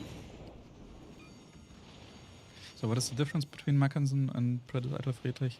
I mean, for once, definitely the turret, but like Bip was saying, Mackinson is better for secondaries. Oh, you also got sunk. Yep. So it was such a nice battle. Yeah, essentially the difference is Mackinson is like in its World War I style, where Prince Adolf Friedrich, we have it right here, is has like basically much more modern equipment on it, like new style funnels, new style superstructure, still some of the old World War I stuff, but it's been like modernized in a sense, based off of what we would guess it would look like. And the guns and everything else kind of perform differently, and it actually has the same hit points, but both of these ships both perform basically about the same on average in terms of, and so they're actually very comparable ships in terms of how they do. I mean, also when it comes to the stats, or rather the in-game stats of the Battlecruiser line, Donald Strang was asking earlier what the actual Sigma values for them are. Knowing you probably know them. For the Battlecruisers, you 1 point. I'm not going to remember it off the top of my head. I jinxed it. Sorry. Yeah. So for those, it's like they're not very good. They are. I mean, you saw it, and it's also historically accurate, right? Like the shell grouping is not very good, but the overall dispersion is pretty good. Yeah. So for these questions, best way is to just go to the Ask the Team channel on our Discord. If you're not on our Discord, it's just WWS Legends as the invite link, or you can also just type that as the invite in the server search, and you will find it. And there's the Ask the Team channel, and you can just ask there, and Blip is usually able to provide all the different values there. Yep. Mind you, though, we are, of course, on weekend, like probably most of you as well. Yep. So if you're asking it now, we'll probably see it on Monday. Yep. And so there was 4 Mackinsons that they were trying to produce, but they never got to it. And then they decided we want Mackinson, but with bigger gun. and they literally took the Mackinson hull. One of them literally was being built as a Mackinson, and then they decided to convert it. And basically they took the guns from Bayern and put it on a Mackinson hull, and then made the superstructure more compact to make everything fit better, and into one funnel. And you get a ship that looks pretty similar to this. That is known as the Ersatz York class, which would not have been the final name of the ship, but we do not know what the final name would be. Ersatz meaning literally just replacement or yeah. So York was sunk towards the beginning of the war, so it's a replacement for a ship that was sunk. But generally they just took everything, made it more compact, put 380 millimeter guns on it, and it increased the displacement or the weight of the ship by about 2,500 tons. So these were redesigned to the last 3 Mackinsons. So you had 4 Mackinsons and then 3 Ersatz York Mackinsons. So they wanted to make them carry 380 millimeter guns, and they wanted to use the big Chonkin J9 torpedoes, which are a 700 millimeter torpedo, which they wanted to put in the submerged torpedo tubes for these ships, but they were never put into actual service or finished. Though they did start kind of working on this ship, it was eventually canceled. Let's see. Did ships like German battlecruisers or even regular cruisers have their torps as volatile as IGN torpedoes and had to choose to jettison them to prevent them blowing up if they came under air attack? I'm sure there are. Like, generally speaking, there would be some torpedoes that would be more explosive than others.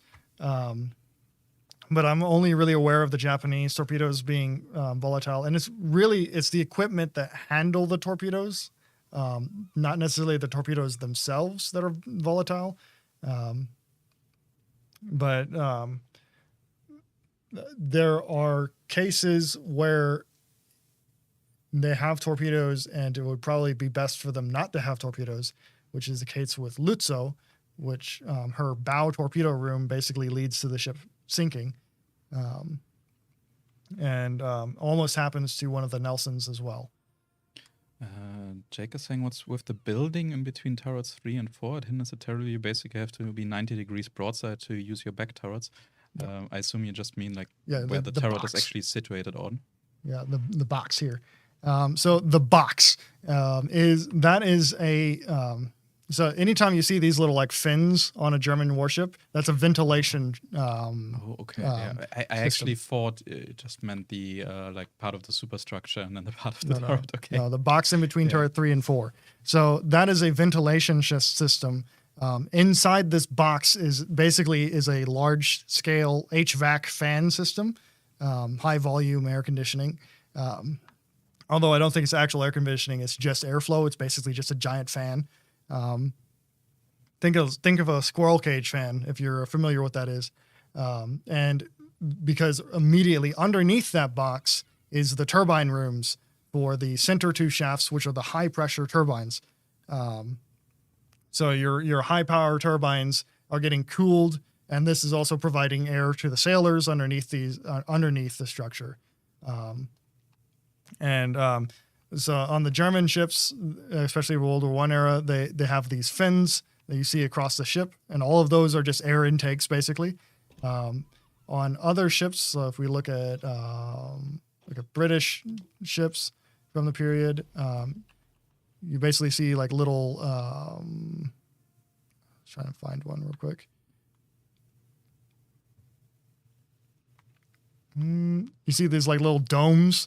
Like almost like mushrooms that come out of the floor. Those are basically air intakes that you see on British ships. A little bit less obtrusive, but probably a little bit less air volume getting into the ship.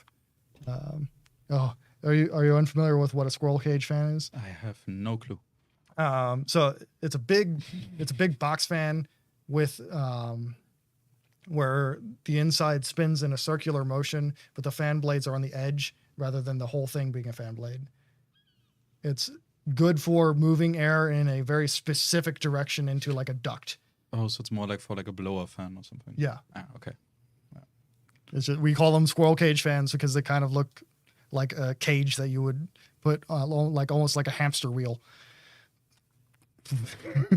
That's what I've always heard them called as. We call it squirrel cage because it looks like a hamster. Yes. Let that sink in for a moment.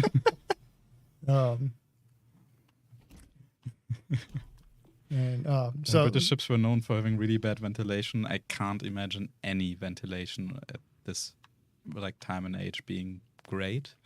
Yeah. Interestingly, It was probably better than not having any fresh air. So interesting. One of the notes that I found when looking at the Moltke class is the Moltke herself was commissioned in the wintertime, and they did their trials and didn't really have any heating problems. But Goeben, the sister ship, did her trials in the summertime, and they found that in the washing and drying spaces, where it's basically the ship's laundry area, the boiler heat would radiate into the room and make it unbearable in the summertime. And that's just something that you don't realize from just weather to weather system within a shipbuilding process. So what looked great in wintertime was not so great in summertime. Nyriko's asking Blip, what about the evolved Graf Spee Panzerschiff design, Prince Heinrich called P-Class design? Why do two Heinrichs exist in the same time? So basically the P-Class Prince Heinrich that you're talking about from Azure Lane is just basically a guest name. They could have called it Prince Heinrich. They could have called it something else. And so, but also the P-Class come 20 years after the Ersatz York, so which was canceled even. So it's just a name option that was looked at. But I don't think we know what that ship was going to be called. I only noticed that comment now. It's completely unrelated, but regarding the ventilation mushrooms, Sifa just said the French have their picnic benches, the Germans had their beer refrigeration units. Exactly. You have to have your priorities, right? Yep. And so that's what the box is. It's a high volume ventilation units for the turbine rooms, because turbines have a lot of very fast spinning parts that get kind of hot, and so you need to have airflow. You want to make them rather not hot. Yep. So that's what the box is for. Is there any, for the lack of a better term, water cooling?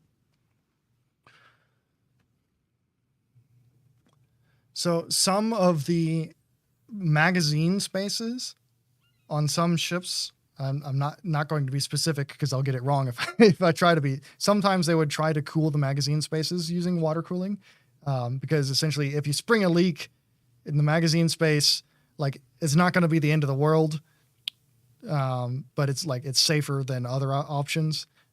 Most people went to basically an air-cooled system for their magazine spaces, essentially similar to a air cooler radiator on a computer. But that came eventually later. So there was a bunch of different times, but water cooling throughout the ship, not super common, I would say. Simply for the risk of, or to prevent the risk of having any leaks. Okay. Yeah. I mean, kind of makes sense, I guess. It's almost like somebody thought about it. Didn't get to like 120 degrees Fahrenheit in some of the machine spaces at times. Yeah. It would because in the boiler rooms, you basically have the boilers are going to be generating a shit ton of heat because that's their job. And so the boiler spaces especially are going to get very hot. Also, for anybody who doesn't know Fahrenheit, that's like almost 50 degrees Celsius. So yeah, quite hot. Not pleasant. Basically like Texas summer. Or even worse. like being a mailbox in Phoenix, Arizona. Okay. You're melting. Can we just do that instead? Instead of like fighting over what is better, Fahrenheit or Celsius, we just refer to like different objects and different.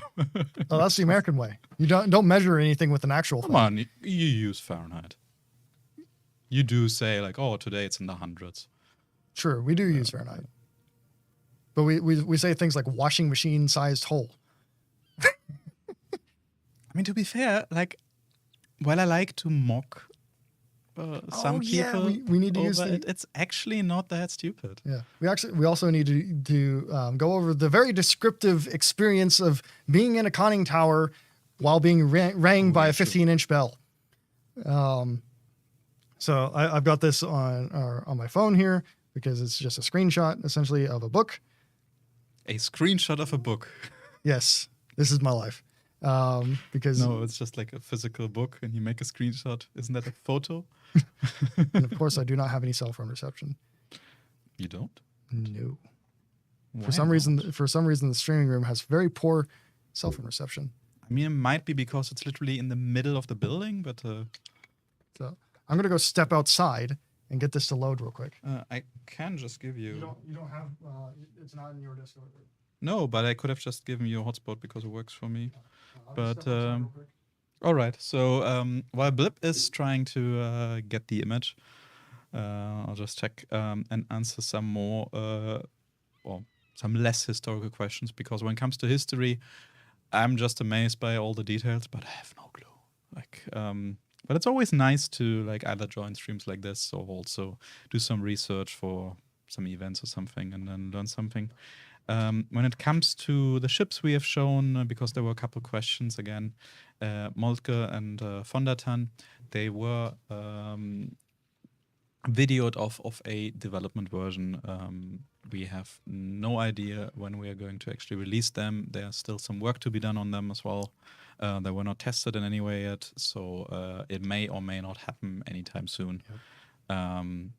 I would say it's probably more likely that a Cossack 38 is finally coming than those being released, but we will see. There's a lot of things that we have like halfway finished, or like a model is already done in the game, or it might even have stats assigned already, but things are waiting for their moment to be released, and we'll see. But we know you want all these like known ships, especially ships that will be built. Yeah. So here we have a description from Derfflinger's main conning tower after getting hit by 2 different shells. And so from one of the officers inside. Suddenly we seemed to hear the crack of doom, a terrific roar, a tremendous explosion, and then darkness, in which we felt a colossal blow. The whole conning tower seemed to be hurled into the air as though by the hands of some menacing giant, and then shook itself into its former position. A heavy shell had struck the fore control about 50 centimeters in front of me. The shell exploded, but failed to pierce the thick armor. The terrific blow had burst open the heavy armored door, which now stood wide open. 2 men strove in vain to force it back, but it was jammed too tight.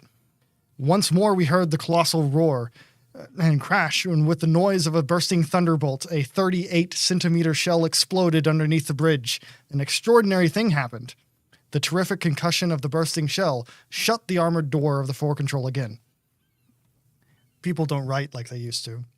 No, like, sounds like just an a way epic with words. story just talking about what happened. Yeah, and so that would have been on Derfflinger. Let me try and get the camera to look at you. Essentially, all those little vision slits behind the windows there, that's where they're describing. Like, if we can get a picture of the door on the side, there's the door there back there. But, they're looking at basically a door that weighs as much as a ton or more, being jammed open and then jammed shut again. Ben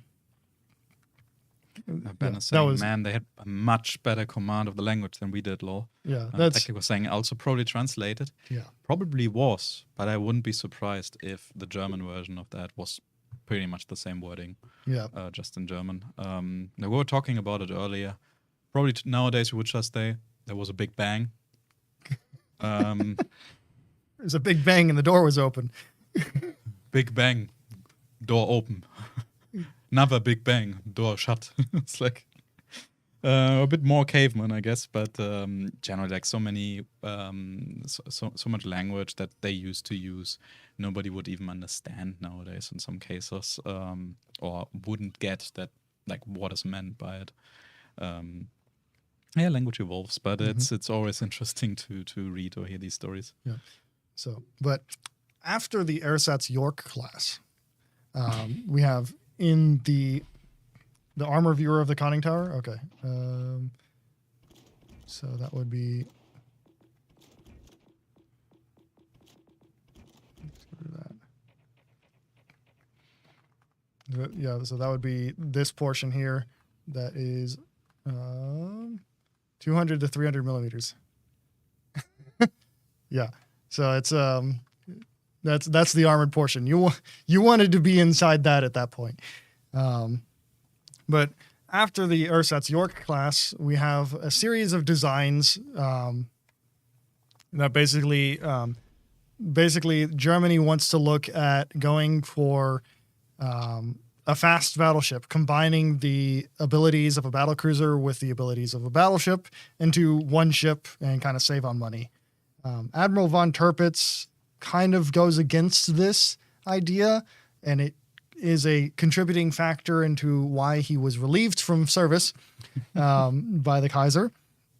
And because Unga Bunga big ship, the Kaiser Wilhelm II really liked his ships, and disagreeing with him was a dangerous move.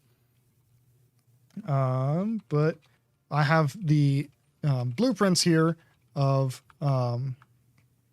what Zeton is based off of, which is Project GK40. No, wait, that's not Zeton.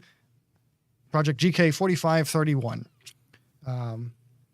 These come courtesy of the Dreadnought Project website, dreadnoughtproject.org. They have a bunch of different detailed ship drawings on there from World War I, basically a few of World War II, and they're a huge help. Highly recommend going and checking them out. But this GK4531 is a study for a fast, large fighting ship, or Studienwurf für schnelle Großkampfschiffe. Schnelle Großkampfschiffe, yeah. And pretty good. Essentially the design here was for something that was roughly 45,000 tons, so an even larger scaling of ability with battleship grade armor and 42 centimeter guns. We have it as 406 millimeter in the game, and some secondaries. We have it displayed in the game with the Star Destroyer conning tower, which is based off of the Graf Spee, because essentially we see this as getting modernized in like the early mid 1930s, and that was the style that German warships were being produced with at the time. And somebody also asked, what are the balls on German warships? These are anti-aircraft fire control radars, if I remember right.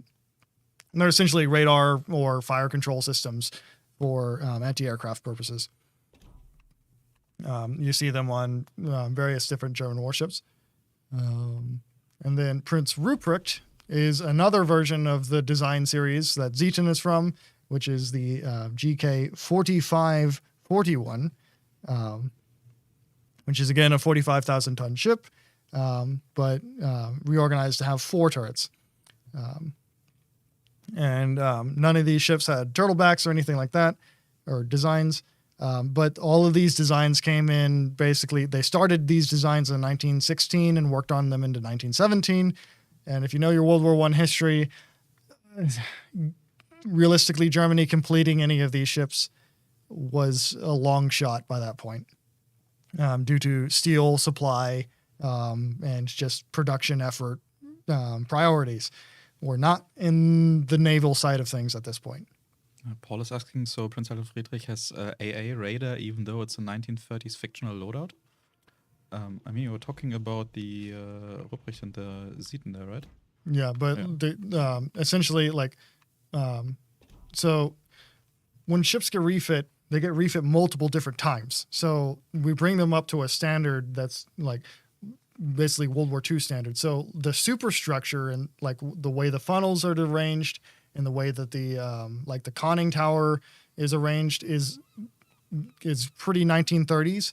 But the weaponry and armaments and additions that go on top of that kind of rebuild are World War II like style in a sense, including the bow on Prince Adolf Friedrich. So it's like it's partially 30s, like it got upgraded in the 30s and then upgraded again in World War II, which is kind of the same thing with ships like Prince Heinrich, where it's got a 1920s style bridge setup, and then it's upgraded again with World War II.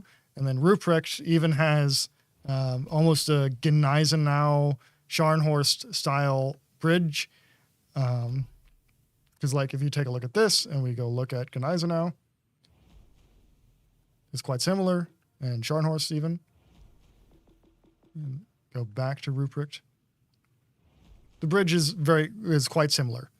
And a little bit more compact, I would say. But this is just kind of how we see these ships appearing during a World War II scenario where they would get into World War II. Chris Koss is asking, is this a sister ship of Scharnhorst? No. Prince Ruprecht is World War I design. Sister ship of Scharnhorst would be Gneisenau, for example. Yeah. We also have it. We just looked at it. Yep. And Jake is pointing out the Germans sometimes also had bubble-style observation posts and AA mounts. So could be mistaken for like modern radar bubbles. Yep. So, but yeah, that's pretty much. I guess we could have the debate of whether or not Scharnhorst and Gneisenau are battle cruisers. I mean, it says it in game. Premium battleship. So problem solved. Essentially, all the German designs for battleships during World War II generally say Schlachtschiff. Schlachtschiff. Schlachtschiff. And, say that 3 times very quickly. Which basically tells you all you need to know. These are German battleships built to the degree that built to the standard that they are able to build them to. So Schlachtschiff is German for battleship. Yeah, and like the fact that it has relatively small guns for a German ship just comes as a matter of these are the guns that they had available. It's like they didn't have larger guns developed and ready for service whenever they were building these ships. All the other features of these ships are very much battleship style from World War I. They and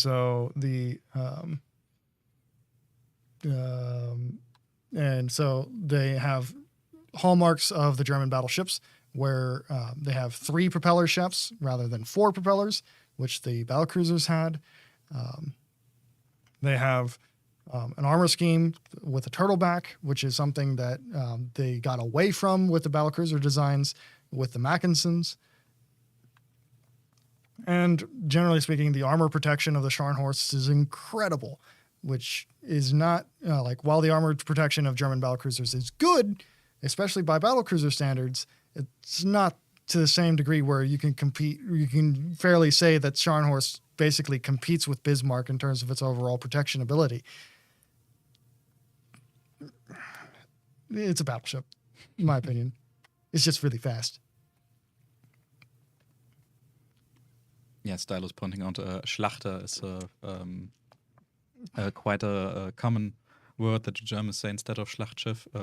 Actually, Schlachter is butcher, though. So, but people like to abbreviate. Our words are long. Now, why do the 406mm guns on German battleships do lower damage than the U.S.? So, German shell design throughout both World War I and World War II, generally speaking, they preferred to have a high-velocity shell with lower weight, which is not exactly ideal. Whereas U.S. shell design was generally exceptionally heavy. That's the super heavy armor-piercing kind of name, which then It's just kind of, but even the average U.S. Shells tended to be a little bit on the heavy side, where German shells tended to be on the lighter side. Even their 380 millimeter guns had lighter shells than other 380 millimeter guns. So it's kind of a result of that. They also tend to have a higher rate of fire than other ships. And the penetration. Also, while some of this, the values, or as many as we can make them, are historically or like based on historical values and what made sense, it also comes down to balance. So, what is the lower deck on the Mackinson for? So, like this guy back here. This is going to like that sort of deck. Basically, it's housing for the casemates, which having that extra space and extra gap there allows for water clearance. So a lot of these guns we call them casemate guns, which are the little like secondary guns you see here, had a lot of problems with water coming up over and into them. And so adding an extra spacer like this helps handle that water. Speaking of battle cruisers, battleships, and all the other ship types, Sifu's asking, would it be possible to introduce new classes to Warship the Legend instead of forcing ships into battleship, destroyer, cruisers, and carriers? In theory, this question can be answered with yes. Yes, it would be possible. The thing is that it would overcomplicate the matchmaking, would make you wait even more, would just overcomplicate the whole code for the game, and wouldn't really give much benefit to the game. That's why we decided to list most battlecruisers as battleships, or even, for example, for Mikasa being labeled as a cruiser in the game because she's the only battleship of her tier. So it's just way easier and faster to get into battle. You can, of course, also add a lot of exceptions, but that doesn't help with future changes to the matchmaker or any code around that. And the matchmaker is a very complex thing, and anybody who knows game programming knows there's already a lot of spaghetti code in games. We don't have to add more. So that's the main reason. And to a large degree, it's not strictly speaking necessary. A lot of these ships perform like this, basically very similar roles to what other more conventional ships they have. I mean, otherwise we would in theory need to add like 2, 3, 4 different types of destroyers. Same for battleships, same for cruisers. You would not find a battle anymore. When it comes to some other questions, 2 more questions that were actually asked early in the stream. First of all, what's your favorite battlecruiser you talked about? Oh, Derfflinger. If anything, if there's any German battlecruiser that kind of emphasizes the ethos of German battlecruisers, which is, be capable of standing in a line of battle, be fast enough, and but still kind of use modern elements without going overboard. Derfflinger is that ship and has the combat record to prove it. That would be my vote. Plus, there's 3 of them, so you're kind of spoiled for choice. There's Derfflinger, there's Lützow, and there is Hindenburg, and both Derfflinger and Lützow have combat records in terms of sinking other warships, where Derfflinger sank the Queen Mary, Lützow very likely sank Invincible, and probably also sank the HMS Defense. They prove themselves. Von der Tann is very unique. Moltke goes really fast in reverse for some reason. Goeben has a very long history. There's actually a picture of Goeben meeting USS Missouri in the late 1940s, I think in 1948. There's a picture of both of them together. So that makes her pretty unique. Seydlitz is just impossible to kill. But Derfflinger just kind of combines everything. To kill, okay. So she should have gotten the invincible name. Or maybe she would be cursed as well then. Who knows? Blücher is just unfortunate. Bad timing, intelligence failure. And then the other question, not exactly related to the battlecruisers, or also in case anybody cares, I like the Derfflinger because of that story actually. But gameplay-wise, Mackinson is really my thing. Yeah, gameplay-wise, Mackinson it just rocks. It's just really fun to take out. It's like a ship, like, oh, I don't know what to play. Mackinson it is. Yeah. And the other question was from Tim. Do you consider bringing in veterans that served on these ships to tell tales? I mean, in theory, it would be really cool. In practice, I guess, first of all, finding people who are still able to do that, who are still alive, still around, would be willing to do it, could speak English, is difficult, and also just the whole setup. They would probably be in all kinds of different countries. We can't just fly them here, even if we would pay for that. So there are lots of hurdles to overcome there, but would be really nice. Yeah, occasionally it's done for like special, basically videos, because it's a lot easier to go to them and record than to bring them somewhere else. Yeah. And so there's a few examples of this in the Naval Legends videos, which you can find on the PC YouTube channel. And I believe the World of Tanks console crew also did one with World War II veterans a couple of years ago. But it's something that is unfortunately becoming more and more difficult to do. What we did start a couple of years ago is the Longest Night of Museums, where we actually do have museums from all over the world remote in to the stream, talk a bit about their things. Sometimes they do have some like former staff there. I'm not sure if we actually did any interviews there, but that would be possibly a way to realize that. But it's really difficult. Yeah. For, I guess, obvious reasons. Nice idea though. Mm-hmm. Yeah. A lot of history stuff can be found on Warships. Yeah, like generally, just because we are a slightly different game with a different name, definitely check out the World of Warships PC YouTube channel. They have a lot of history-related content. Their portal as well. I believe there's even a dedicated filter for like everything history-related. Lots of articles, cool imagery, just interesting facts and videos. Ooh, that's a good question. If British shells had actually performed properly at Jutland, which other battlecruiser besides Lützow would most likely have been sunk? I'd say Derfflinger probably would have gone under. And probably Moltke. Let me check again on my notes. And the Notebook of Wisdom has made a return. The Notebook. Where in the world? Derfflinger. Yeah.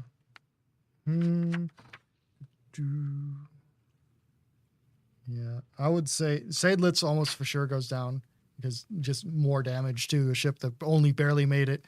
And then probably Von der Tann would have had an possibility to have a flash fire in 2 of its turrets had the shells worked properly. But like I would say for sure Seydlitz goes down. Possibility that Trider saying there would be a good conversation with Trakinifel. Yeah, I mean could be actually a topic for armchair admirals, right? Going over those events. Yeah. And so, like, I would say basically for certain, Seydlitz goes down, Lützow goes down anyway. Possibly Derfflinger goes down, considering that it experiences 2 different flash fires, which doesn't do very good wonders for your structural integrity. And you know, it probably would have been a really bad time. Almost definitely would have been. It's just thought about like 2 flash fires, so big booms, so a lot of doors closed. Yeah, flash fire is essentially what happens whenever a shell hits a turret and then either shells go off or propellant goes off or both, and you don't want to be there. If you've ever seen the Iowa turret explosion videos, that's essentially what you're looking at. Yeah. And yeah, Lino is right. The ship is called Zeiten, not Zeiten. Zeiten would be actually times. Zeiten is just a name. Yep. Is everyone subscribed to Battleships New Jersey's channel? Yeah, like all the, or not all, but some of the museum ships also got YouTube channels or websites. Also definitely worth checking out. Yeah, Battleship New Jersey is probably the biggest one. Battleship Texas has a pretty good YouTube channel as well, where you can keep up with their repairs that they're doing on. And you get some views of a battleship that you really cannot get anywhere else right now, because they have it out of the water and they can kind of walk underneath it and show you what things look like from underneath the ship. Also, if you missed it, they had a live stream on their YouTube channel where they showed the ship slowly but surely moving, being towed, and going on their way. Actually, I think they streamed the whole thing, right? The whole tour. Yeah, basically the whole sail all the way to their dry dock from their museum ship position. So there's news channel streams and all the sorts of stuff. It's kind of surreal to see a ship of her age still moving around, even though it's not her own power. Still floating at all, to be honest. Yeah. So yeah, that's joking. The other day there was probably a lot of Flex Seal used. No, like Flex Seal is a thing they actually use in museum ships. I know Battleship New Jersey uses it for a lot of their kind of like less than sealed areas. And I believe Battleship Texas also has a lot of Flex Seal across her ship. It's a genuinely good product that works. If you want to keep your old battleships afloat. So okay, I would say one last question from Paul, and then we're calling it a day, because it is relatively late in the evening here in Prague, and we probably both want to have some food and get into our weekend. Yep. How historical is Prince Ruprecht? Is it Wargaming's interpretation of what Germany would have designed if they kept building battlecruisers? Yeah. So I would say Prince Ruprecht is based off of this document, GK 4541, and it's pretty close to this document. But it also has a refit to it that would very much come from later on in life, because the bow is completely different, as well as the superstructure is basically completely different. But the overall layout of the hull itself and the guns, at least the main guns, is accurate. The secondary guns have moved a little bit compared to the drawing. If you want to compare, they're a little bit further back essentially on the ship, but other than that, the ship is quite accurate. The armor profile of this ship is identical to, at least in terms of the actual armor, not the plating, is identical to the drawings, as well as like the citadel location and things like this. So I would say in terms of the ships that we have done refits to, World War II style refits, this is one of the better ones. Although I would not have gone with the twin casemate guns for historical reasons, but for gameplay reasons, they're a lot of fun. So that would be my judgment on it. All right, then All right. I would say we are done. I hope you enjoyed the little English. Difficult language, by the way. The little tour throughout the years, throughout the different ships, their development, fun stories of people witnessing bangs. I just love this story. Like Blip was telling it earlier today, and it didn't really like leave my mind the whole day. Oh, and finally the bots appeared. Yes. It took them 2 hours. Bots, bots, if you want to learn more about history on YouTube, you can always visit our channel. All right, cool. Then last word to you. From my side, have a nice weekend, enjoy the battles, and also for all of those who are waiting, we will have more streams in the upcoming weeks, so keep an eye out on our socials and Discord. Yep. So thank you for coming, everybody. I hope that the return to forum went well, because it's been a little bit of a while since we've had a historical stream here. But I hope to do them more often and a little bit more varied here in the future. So thank you for coming, everybody. Have a good night. Have a great weekend. And we will see you next time. Bye-bye.